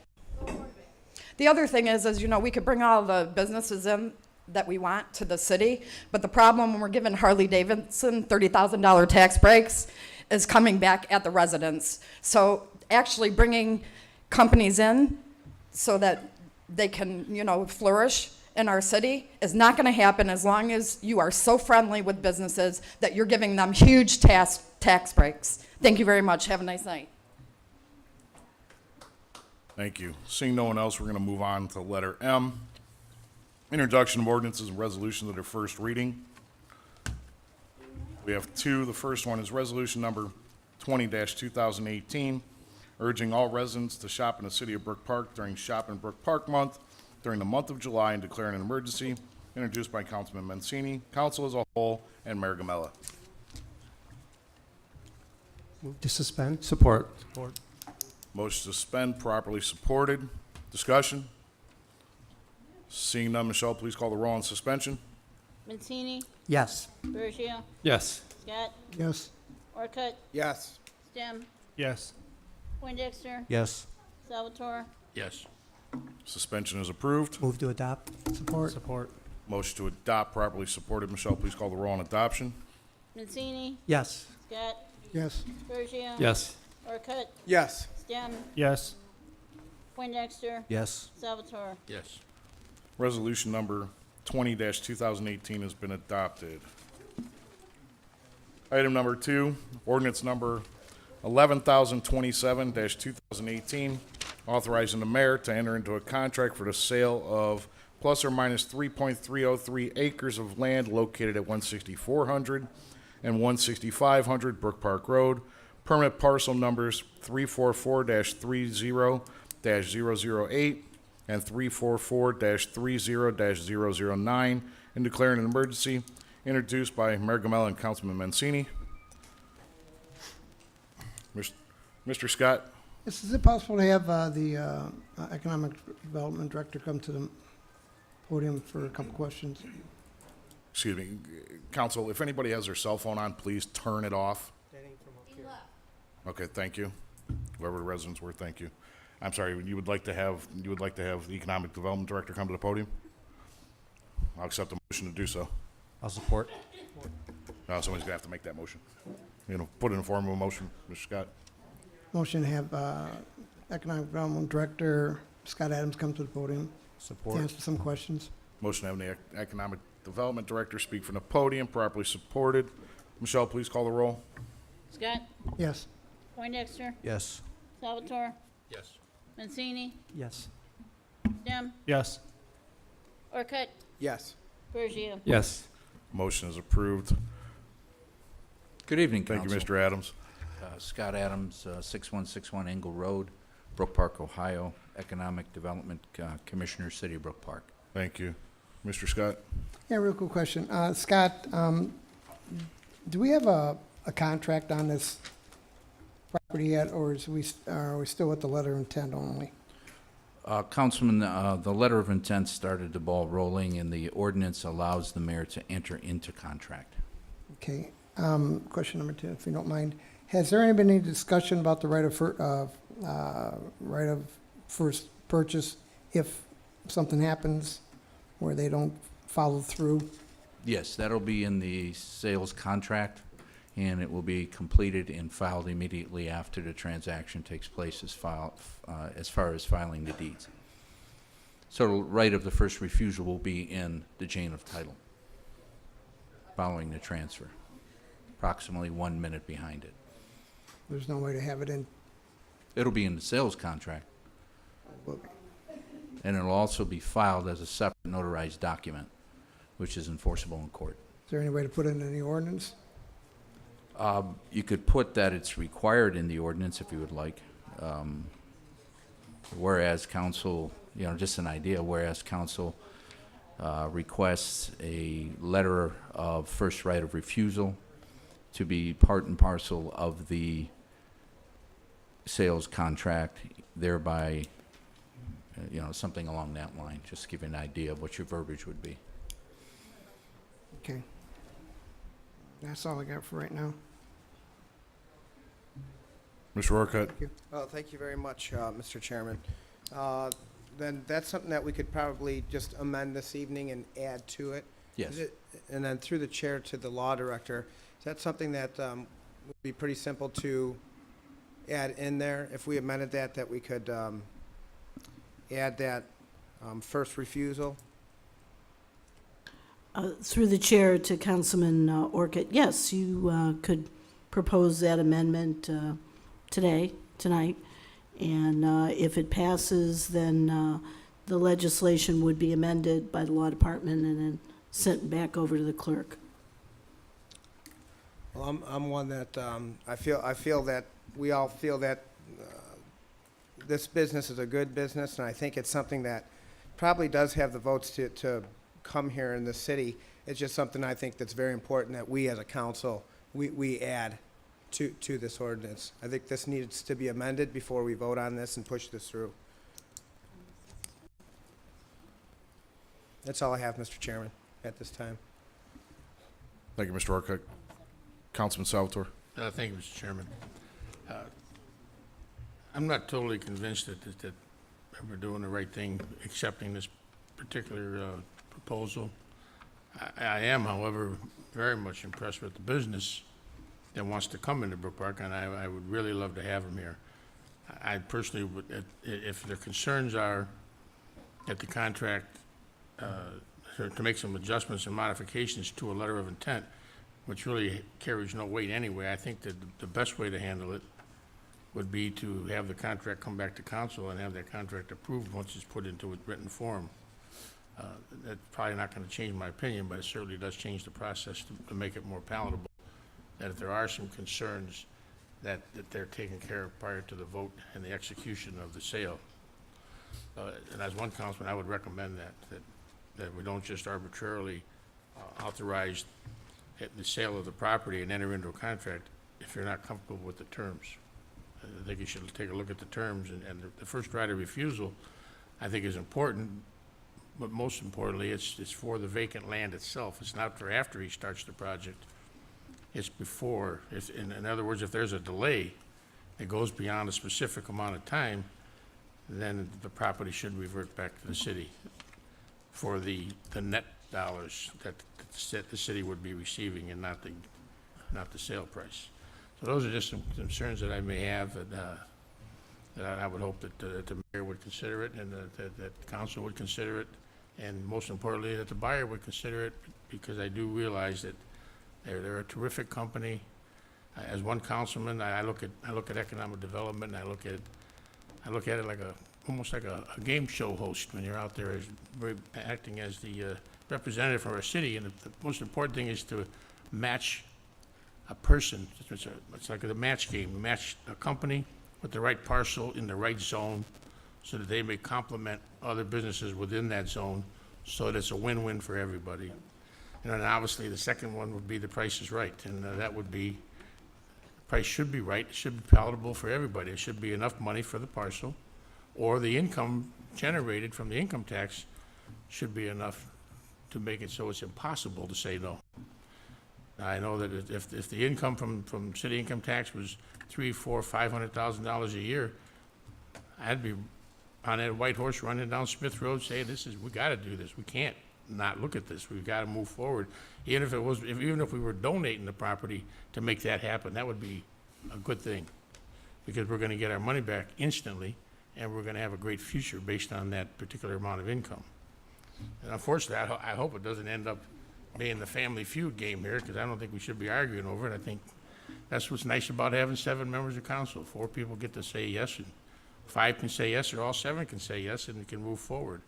I just don't think it's enough money for the parcel.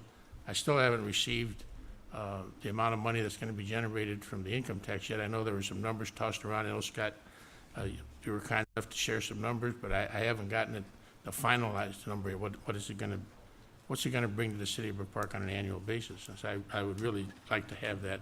I don't know if it's going to pass tonight or not. If it does, and it's a moot point, I don't really need it anymore. But if it doesn't pass tonight, it's only going to get first reading. I would still like to have that if I could. Other than that, Mr. Chairman, that's all I have. Thank you. Thank you, Mr. Salvatore. Mayor. Thank you. Mr. Orcutt's suggestion is correct. We can amend it for first right of approval. We have an opportunity, and everyone says, I have not heard one person yet say, this is a terrible business, a horrible business. Everybody said they're a great business, made a great presentation, they've got a sterling track record. These are the kind of businesses that we need in the city of Brook Park. The property we're talking about has remained vacant for 17 years. Yes, in the past, they paid $1.1 million for the property to buy out a couple of adult businesses. It was an inflated price, but they were right in paying it because it eradicated those businesses from our city. This parcel sits in an area that's known as the porno zone, and another adult business could come in there. It's been appraised for $390,000.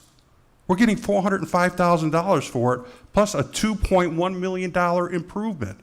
With that money, we can take it and start land banking in this community and start taking this town back and start building things, building structures, doing things for this community that we as a city will control. It's absolutely imperative that we pass this tonight because we almost lost this. I'll give Scott Adams credit. He pulled it back from the brink, and they're coming back one more time. But again, it's probably been vacant for 17 years, guys. It's time we act. It's time we do something. I hope you pass it tonight under suspension because we've got to get going. We've got to start moving this city forward, and this is a first step. Thank you. Thank you, Mayor. Mr. Poindexter. Thank you, Council President.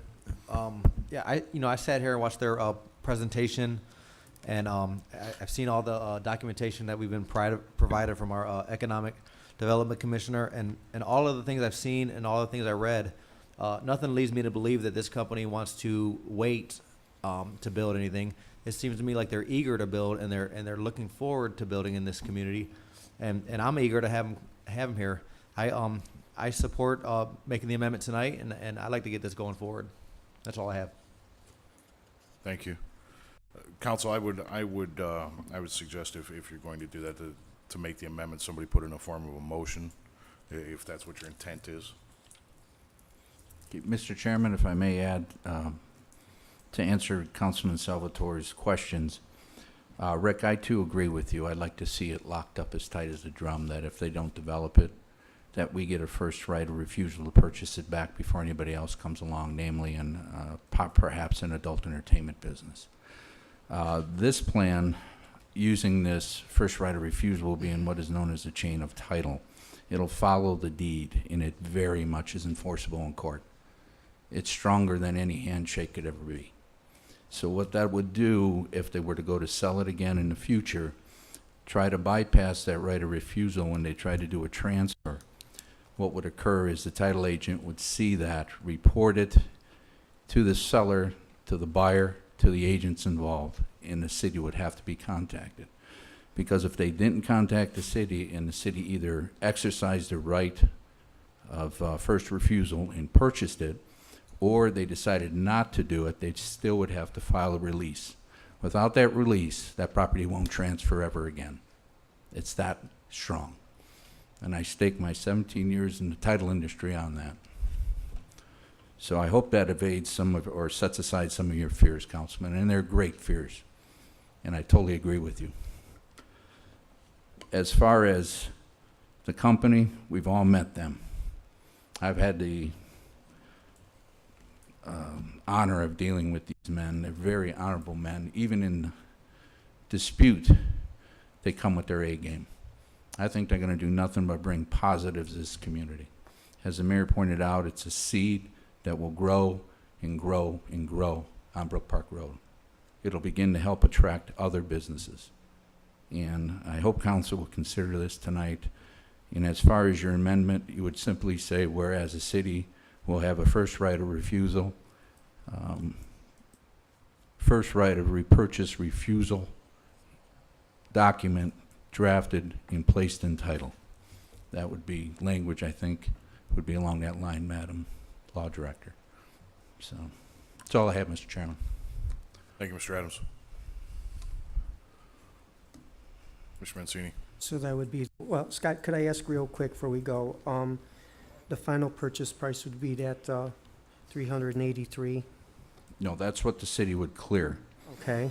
The final purchase price is $405. We renegotiated an additional $5,000 from the seller paid towards the, from the buyer paid towards the seller's closing cost, which then reduced it an additional $5,000, and it'll bring the city after costs $383,882.50. So that's $382,882.50. Again, it's time sensitive on the day it transfers. If it transfers earlier, it'll be more money because it's less cost Right. off the top. I mean, I definitely understand that. One of the things when Mr. Peterlin, if I could, brought up about whether I read the Wall Street or we Wall Street Journal thing, I do. Jim, Okay. Jim, that But has no, I nothing- want to get, I want to say Mr. this. Mancini, we're And going to the keep on thing- track. It's on track. Point of order. All right, it's on Mr. track. Peterlin has nothing to do with this current conversation, sir.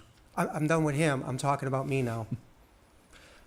When I read the Wall Street Journal, I know most of the 3/4 of the articles are generally, it's never as easy as just to do it. And I know there's, whenever you read 3/4 of the Wall Street Journal, there's always some kind of complication or whoever's getting interviewed, they'll tell you all the hard factors before they got to the good factors. And when we're doing businesses like this, that arises. So absolutely, we want to be squeaky clean on this and get this right. So I agree, we've come a long way on this, we've worked our way, we're at this point.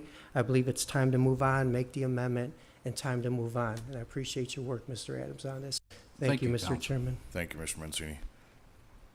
Mr. Bergio. Thank you, Mr. Chairman. Initially, I was pretty apprehensive about the return that we would get on the property and also the tax return we would get. However, Mr. Adams has done a good job working with them, negotiating, and I think we're doing better. And I do feel that the company is really a good fit for Brook Park Road there because it fits in with heavy equipment, cranes, trucking companies, and I think it's a good fit. And I was impressed with the presentation also. So I'm more in favor of it now. So I think that we should go forward and start more economic development in Brook Park. And I think that this might even be an impetus for other companies that see that they're there, and maybe it will start the ball rolling for other companies to look at Brook Park, and especially that area between Smith Road and Engle Road. But I do think it's a good fit for that. And thank you for all the hard work you've done in that. So, and I do like the fact that we would take that money and put it to a good use, as the mayor said, and maybe continue with more economic development. It'd be seeds that would be planted in that. So I'd be in favor of this. That's all I have, Mr. Chairman. Thank you, Mr. Bergio. Gentlemen, I'm going to wrap up discussion on this, and let's move forward with an action. I would request that we move forward with an action of council. I'd like to make a motion to amend the ordinance to add the first right of refusal for Brook Park. Support. Motion on the floor to make the amendment to add the first right of refusal for the city of Brook Park to purchase back. Properly supported. Discussion on the motion. Mr. Orcutt. Thank you very much. I was planning on, as well as making a motion to put some security in there for Brook Park taxpayers. And I think it was a little bit with the buyback at fair market. I think that we're being a little vague with this motion.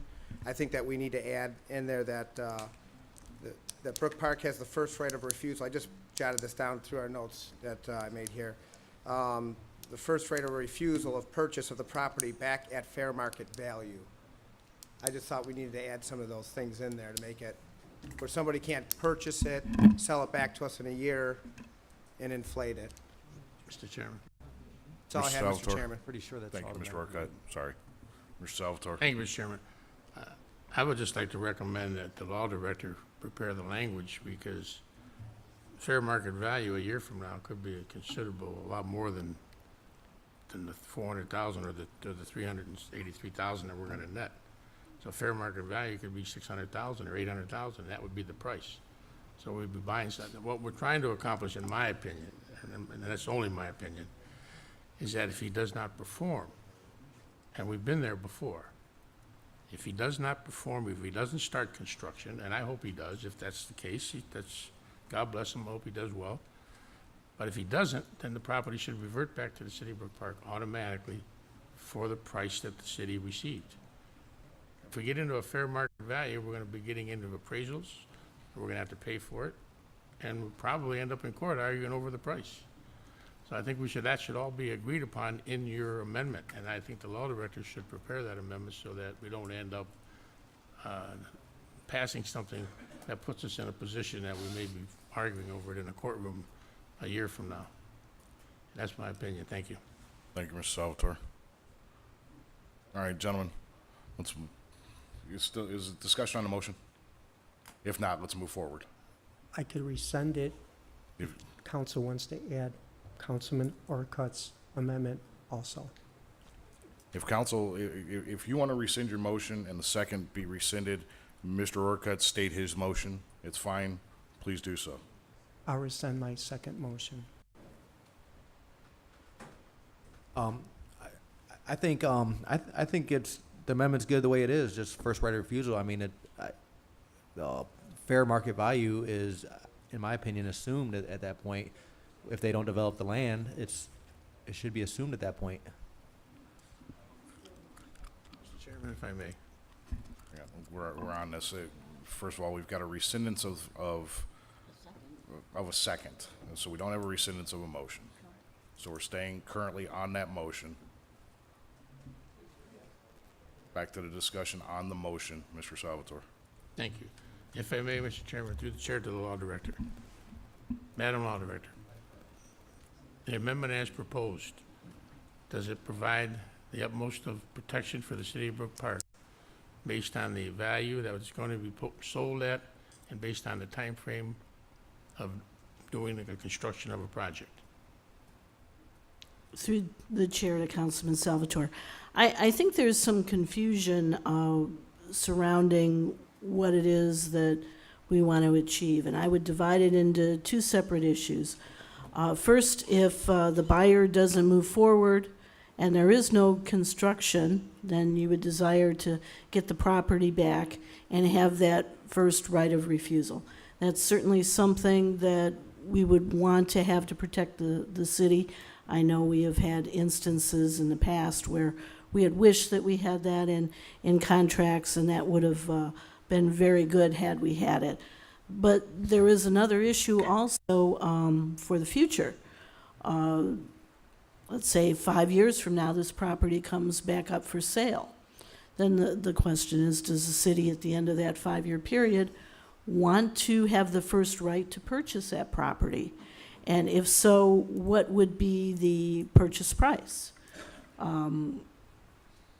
Supposedly fair market value, but there would have to be some definition of what that is. So I really see that there are two issues there, and it can be confusing because we keep talking about first right of refusal, but we really are looking at perhaps dividing that up into two different parts. So certainly, we would want to have the best contract possible for the city of Brook Park, and would consider looking at both of those provisions and seeing whether we might be able to put both of those provisions in the contract. But they are, I would say separate, even though they sound alike. I appreciate the answer, but it is really condensed to the one important thing is, if they don't perform, the property should automatically revert back to the city of Brook Park. And if they do build a $2 million structure on that, why would we want a first right of refusal? What are we gonna do with that building if they vacate it? That's what I mean. What are we gonna do with it? It's not gonna be built to our specs. It's not gonna be anything that we're gonna want. I mean, once he builds it, hopefully he's successful, and if he does sell it, he's gonna sell it to somebody who's already doing that same type of work.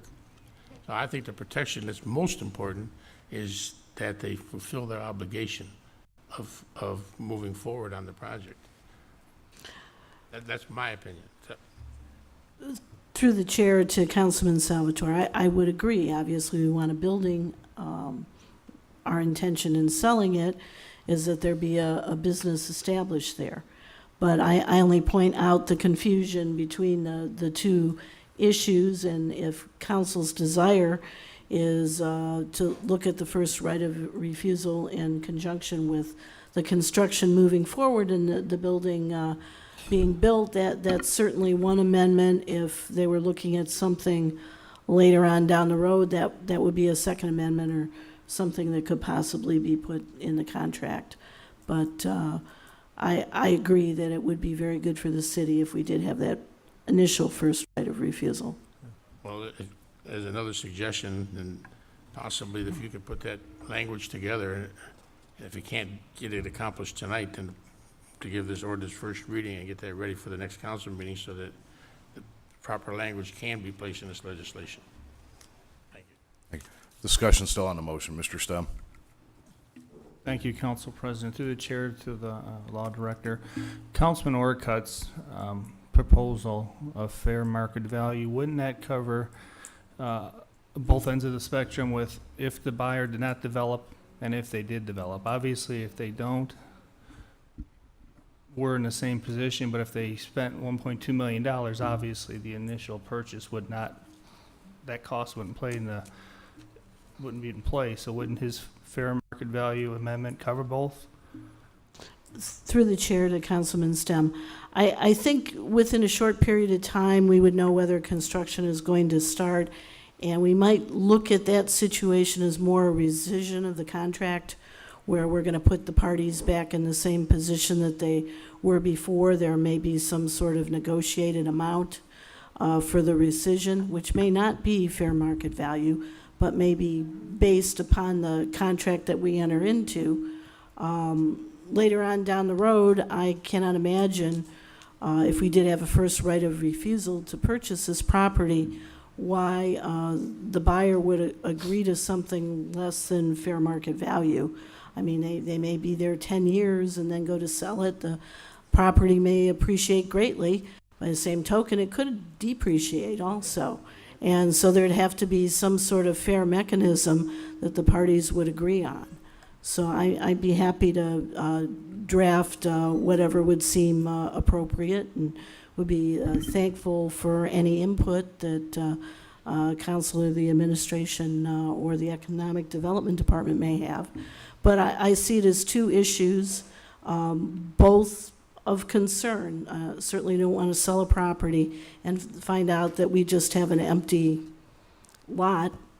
We want to make sure that the development proceeds, but by the same token, based on where that property is situated, we may wish to have a right of first refusal 5, 8, 10 years down the line in the event that that property again becomes available.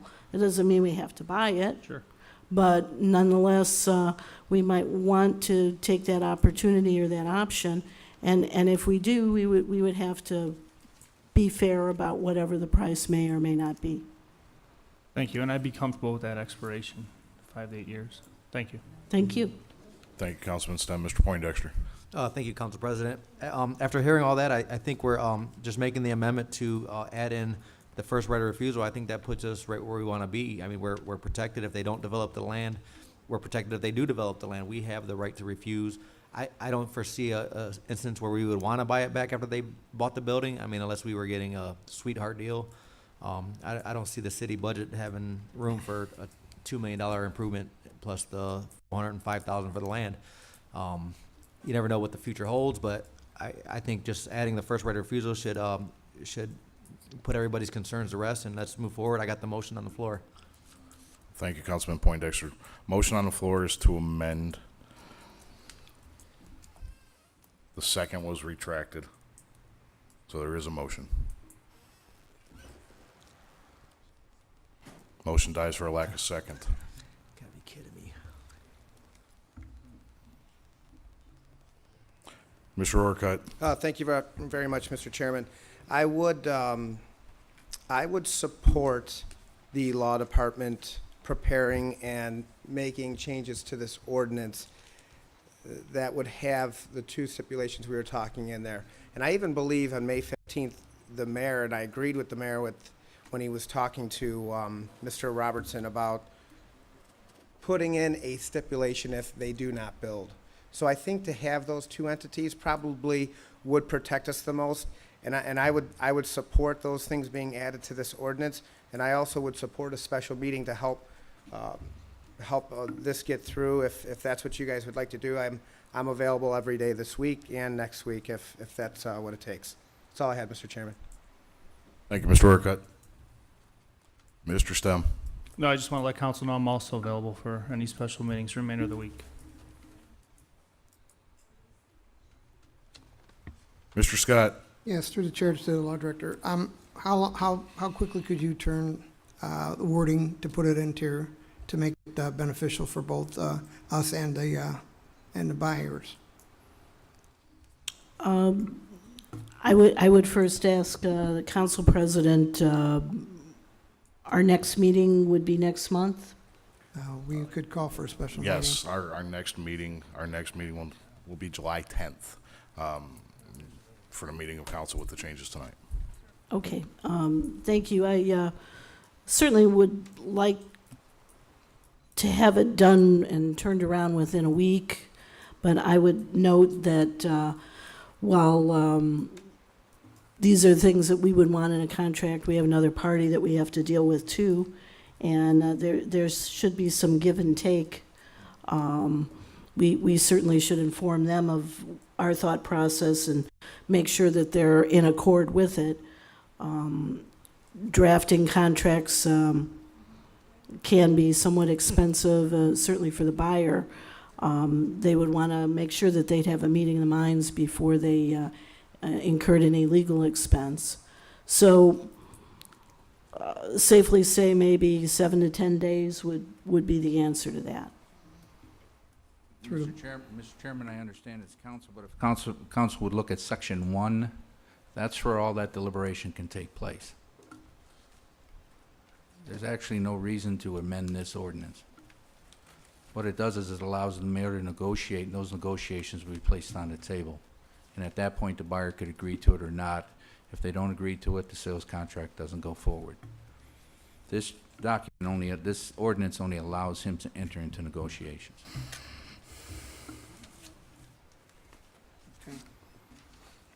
And that's where your amendments would be placed into the sales contract. Agreement could be gained from the buyer. And of course, council can review that contract if they so choose to do so. And then the mayor can move forward with the sale. Mr. Chairman. Mr. Salvatore. This ordinance would authorize the mayor to enter into a contract. It says it right in the title. I understand that, sir, but if section 1 hereby, the mayor is hereby authorized to negotiate and enter into a contract of sale. Negotiate stands alone as the point where he would have to figure out if this is a good deal for the city or not, and with concurrence of council, if sought, then he can enter into a contract of sale. That's just my read on it from the standpoint when it was drafted. And I appreciate your read on it, but I'm going by how it reads, and it reads that if this passes tonight, the mayor has the authorization to enter into a contract and to sell that property for $405,000 with a net return to the city of Brook Park for $383,000. That's what, and the terms and conditions that appear in that contract will be non-negotiated by city council. Whatever is in that agreement it is what it is, and it's over. If everybody's okay with that, then pass it tonight. If you're not, then I mean, we have a caucus meeting on the 26th. We could call a special meeting immediately following, if that's what council wants. If the votes are here, pass it tonight. Mr. Salvatore, may I interject? There is no caucus meeting on the 26th. That has been omitted now. I'm looking at my schedule here, and Thank you. You just voted on it tonight, so that was removed. That's right, that's when I voted against. Council, I will make a decision here that we need to move forward on this, on what you're going to do. Whether you're going to make an amendment to rehash where you guys were at and move the legislation forward, or if you're going to send it back to the law director for her to rewrite, which she has informed us it's 7 to 10 days, of which there's also another party involved. So council has a decision to make. We've currently defeated one motion. We need an action or first reading continues. We still have Eddie's motion on the table. I'm sorry, Mr. Scott? We still have Ed's motion, right? No, it was never put into a form of a motion. That was the only motion was over here. We hadn't went back to a motion. He made a suggestion, if he wants to put it in a form of a motion, let's put it into a form of a motion and let's move forward. Mr. Arquette. Thank you. I would like to make a motion that we send this back to the law department, just to put in those safety stipulations, and just so you guys know, I am available at the law department's earliest convenience, if they could have this prepared for a special meeting. Motion on the floor to send it back to the law department. Question. Mr. Scott. Mr. Adams. Yes, sir. How receptive is the buyer going to be? The buyer agreed to the first right of refusal. I haven't even broached the question about a timeline as to beginning of construction. But one of his exhibits states that they hope to begin, and I could see if I can't firm that language up. They hope to begin, it's on the 3-year projection. Upon closing on the property, we plan on breaking ground between November 2018 and April 2019. It's a weather-related thing. We prefer to use local contractors' labor to support in the build process of national truck and equipment sales in Brook Park, Ohio. So I could see if we could work that in as a whereas council type language at that point. I don't think I'll run into a whole lot of objection, to be honest with you, on that phrase. The other phrase was the harder one to get him to understand that doesn't interfere. Because the second component here that the buyer is dealing with, he's paying cash for the land, he's financing the improvement. The lender's looking at the language. So that's why in the wisdom of council and the mayor to remove that as a deed restriction, because they weren't going to fly. He wasn't going to be able to get funding. So at this point, by doing it as a separate filing, their legal team talked to the lender's legal team, and they said they could live at that first right of refusal. So now we have to talk to the buyer. They have to talk to the legal team, who has to talk to the lender to see if that language will interfere with any of this process. Because it's a stipulation of time, and if for some unforeseen reason they don't break ground, they're in violation of the ordinance. And that puts into the lender's mind that if they don't break ground, I lose control of that property, because then it goes into first right of refusal. And the city could take that property back. What happens in my loan? That was the 3-way conference call I had with their lender. So that's a fear that they have to move forward with lending on this, a $2.1 million loan.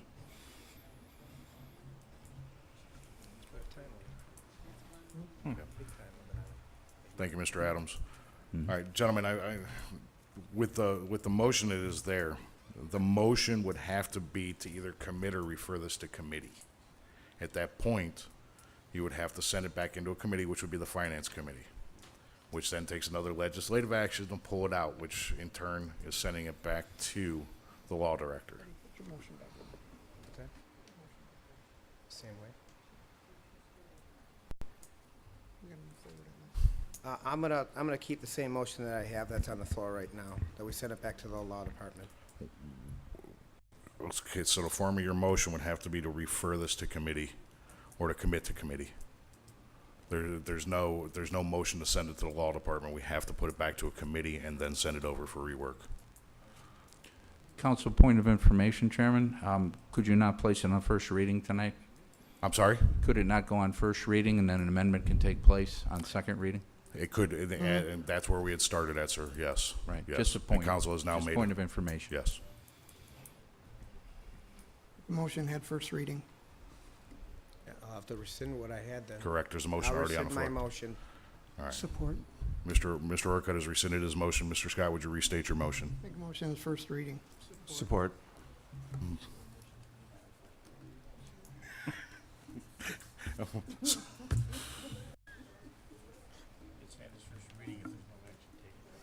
I know, I just making it official, that's all, I know. All right, so Mr. Scott has made a motion that this item has had its first reading. It's been properly seconded. I will go through, even though it's unnecessary, but It's Michelle, please unnecessary, call I the know roll it's on it. unnecessary, but let's get it moving. I want to get this thing done. Scott, Yes. Mancini, Poindexter, Abstain. Salvatore, No. Stem, Yes. Orcutt, Yes. Bergio, Yes. Scott. Oh, I Yeah. said that. Never mind. Oh, yeah, 5 yes, 1 abstention. I called him. He Oh, okay. supported it. All right. 5 yes, So 1 ordinance number abstention, and 1 no. 11,027-2018 has had its first reading. To the chair. To the chair. Mr. Scott? Mr. Adams? Can you expedite a phone call with them, see how Right, after the meeting, I'll be on the phone with their broker, and we'll get going on it as fast as possible in the morning. try And I to- understand council's language and council's concerns, and I support those concerns, but we have to be aware of their financing. So we have to come up with a device that'll work and do what council wants it to do, other than just show up in the ordinance itself. I don't think the lender needs to see the ordinance, they just need to see the final sales contract along with all the other documents necessary for closing. So it's a couple unknowns. We'll work through it, though. We'll get it done. Thank you, Mr. Adams. All right, moving on. Letter N, second reading of ordinances and resolutions. Ordinance number 11,025-2018, enacting Chapter 1122 of the Brook Park Codified Ordinances entitled Short-Term Leases, introduced by Councilman Mancini. Motion to suspend. Support. Motion on the floor to suspend, properly supported. Discussion? Seeing none, Michelle, please call the roll. Salvatore, Yes. Orcutt, Yes. Bergio. Yes. Scott, Yes. Poindexter, Yes. Mancini, Yes. Stem. Yes. Suspension is approved. Move to adopt. Support. Motion to adopt, properly supported. Discussion? Seeing none, Michelle, please call the roll on adoption. Mancini, Yes. Stem, Yes. Poindexter, Yes. Salvatore, Yes. Scott, Yes. Bergio. Yes. Orcutt, Yes. Ordinance number 11,025-2018 has been adopted. Bless you. Moving on to letter O. Bless you one last time. Thank you. Letter O, third reading of ordinances and resolutions. We do not have any this evening. Mr. Chairman, if I may. Mr. Salvatore. Thank you, Mr. Chairman. I'd just like to take a minute and compliment Councilman Eddie Orcutt for that Ward 3 picnic. I had the distinct pleasure of being asked to lead the walk for the cancer walk that went down the 2 longest streets in Ward 3. And it was really well received by all the residents in that area, as well as the people, the participants. When we returned, I didn't think I was going to make it. They had oxygen waiting at the first turn for me, but I didn't have to use it. We pulled out a couple tricks. So I'd take a rest and stop, and the cameras would come take our picture, then we continue on. But in fact, Scott Adams was there walking alongside of me. It was really I really got to hand it to Mr. Orcutt. It was really a great event. And as the people came back into the picnic area, which was very well attended, the money started flowing into that bucket that went, and that walk was for cancer. And it was, I just want to say, Eddie, it was a nice job that you put that together, and I hope you continue to do it. Oh, thank you I very got much. a funny feeling it's only going to get better as you go along. hopefully. Weather wasn't the greatest, but thank you very much for leading us in that walk, and I think you had a lot to do with filling that jar up, so I appreciate it. Appreciate that very much. Thank you, Mr. Chairman, I appreciate the Thank you, gentlemen. the time. Moving on to letter P. Support. Motion to adjourn, properly supported. Michelle, please call the roll. Salvatore? Yes. Bergia? Yes. Scott? Yes. Burkett? Yes. Stem? Yes. Mancini? Yes. Poindexter? Meeting is adjourned. Good night, everyone.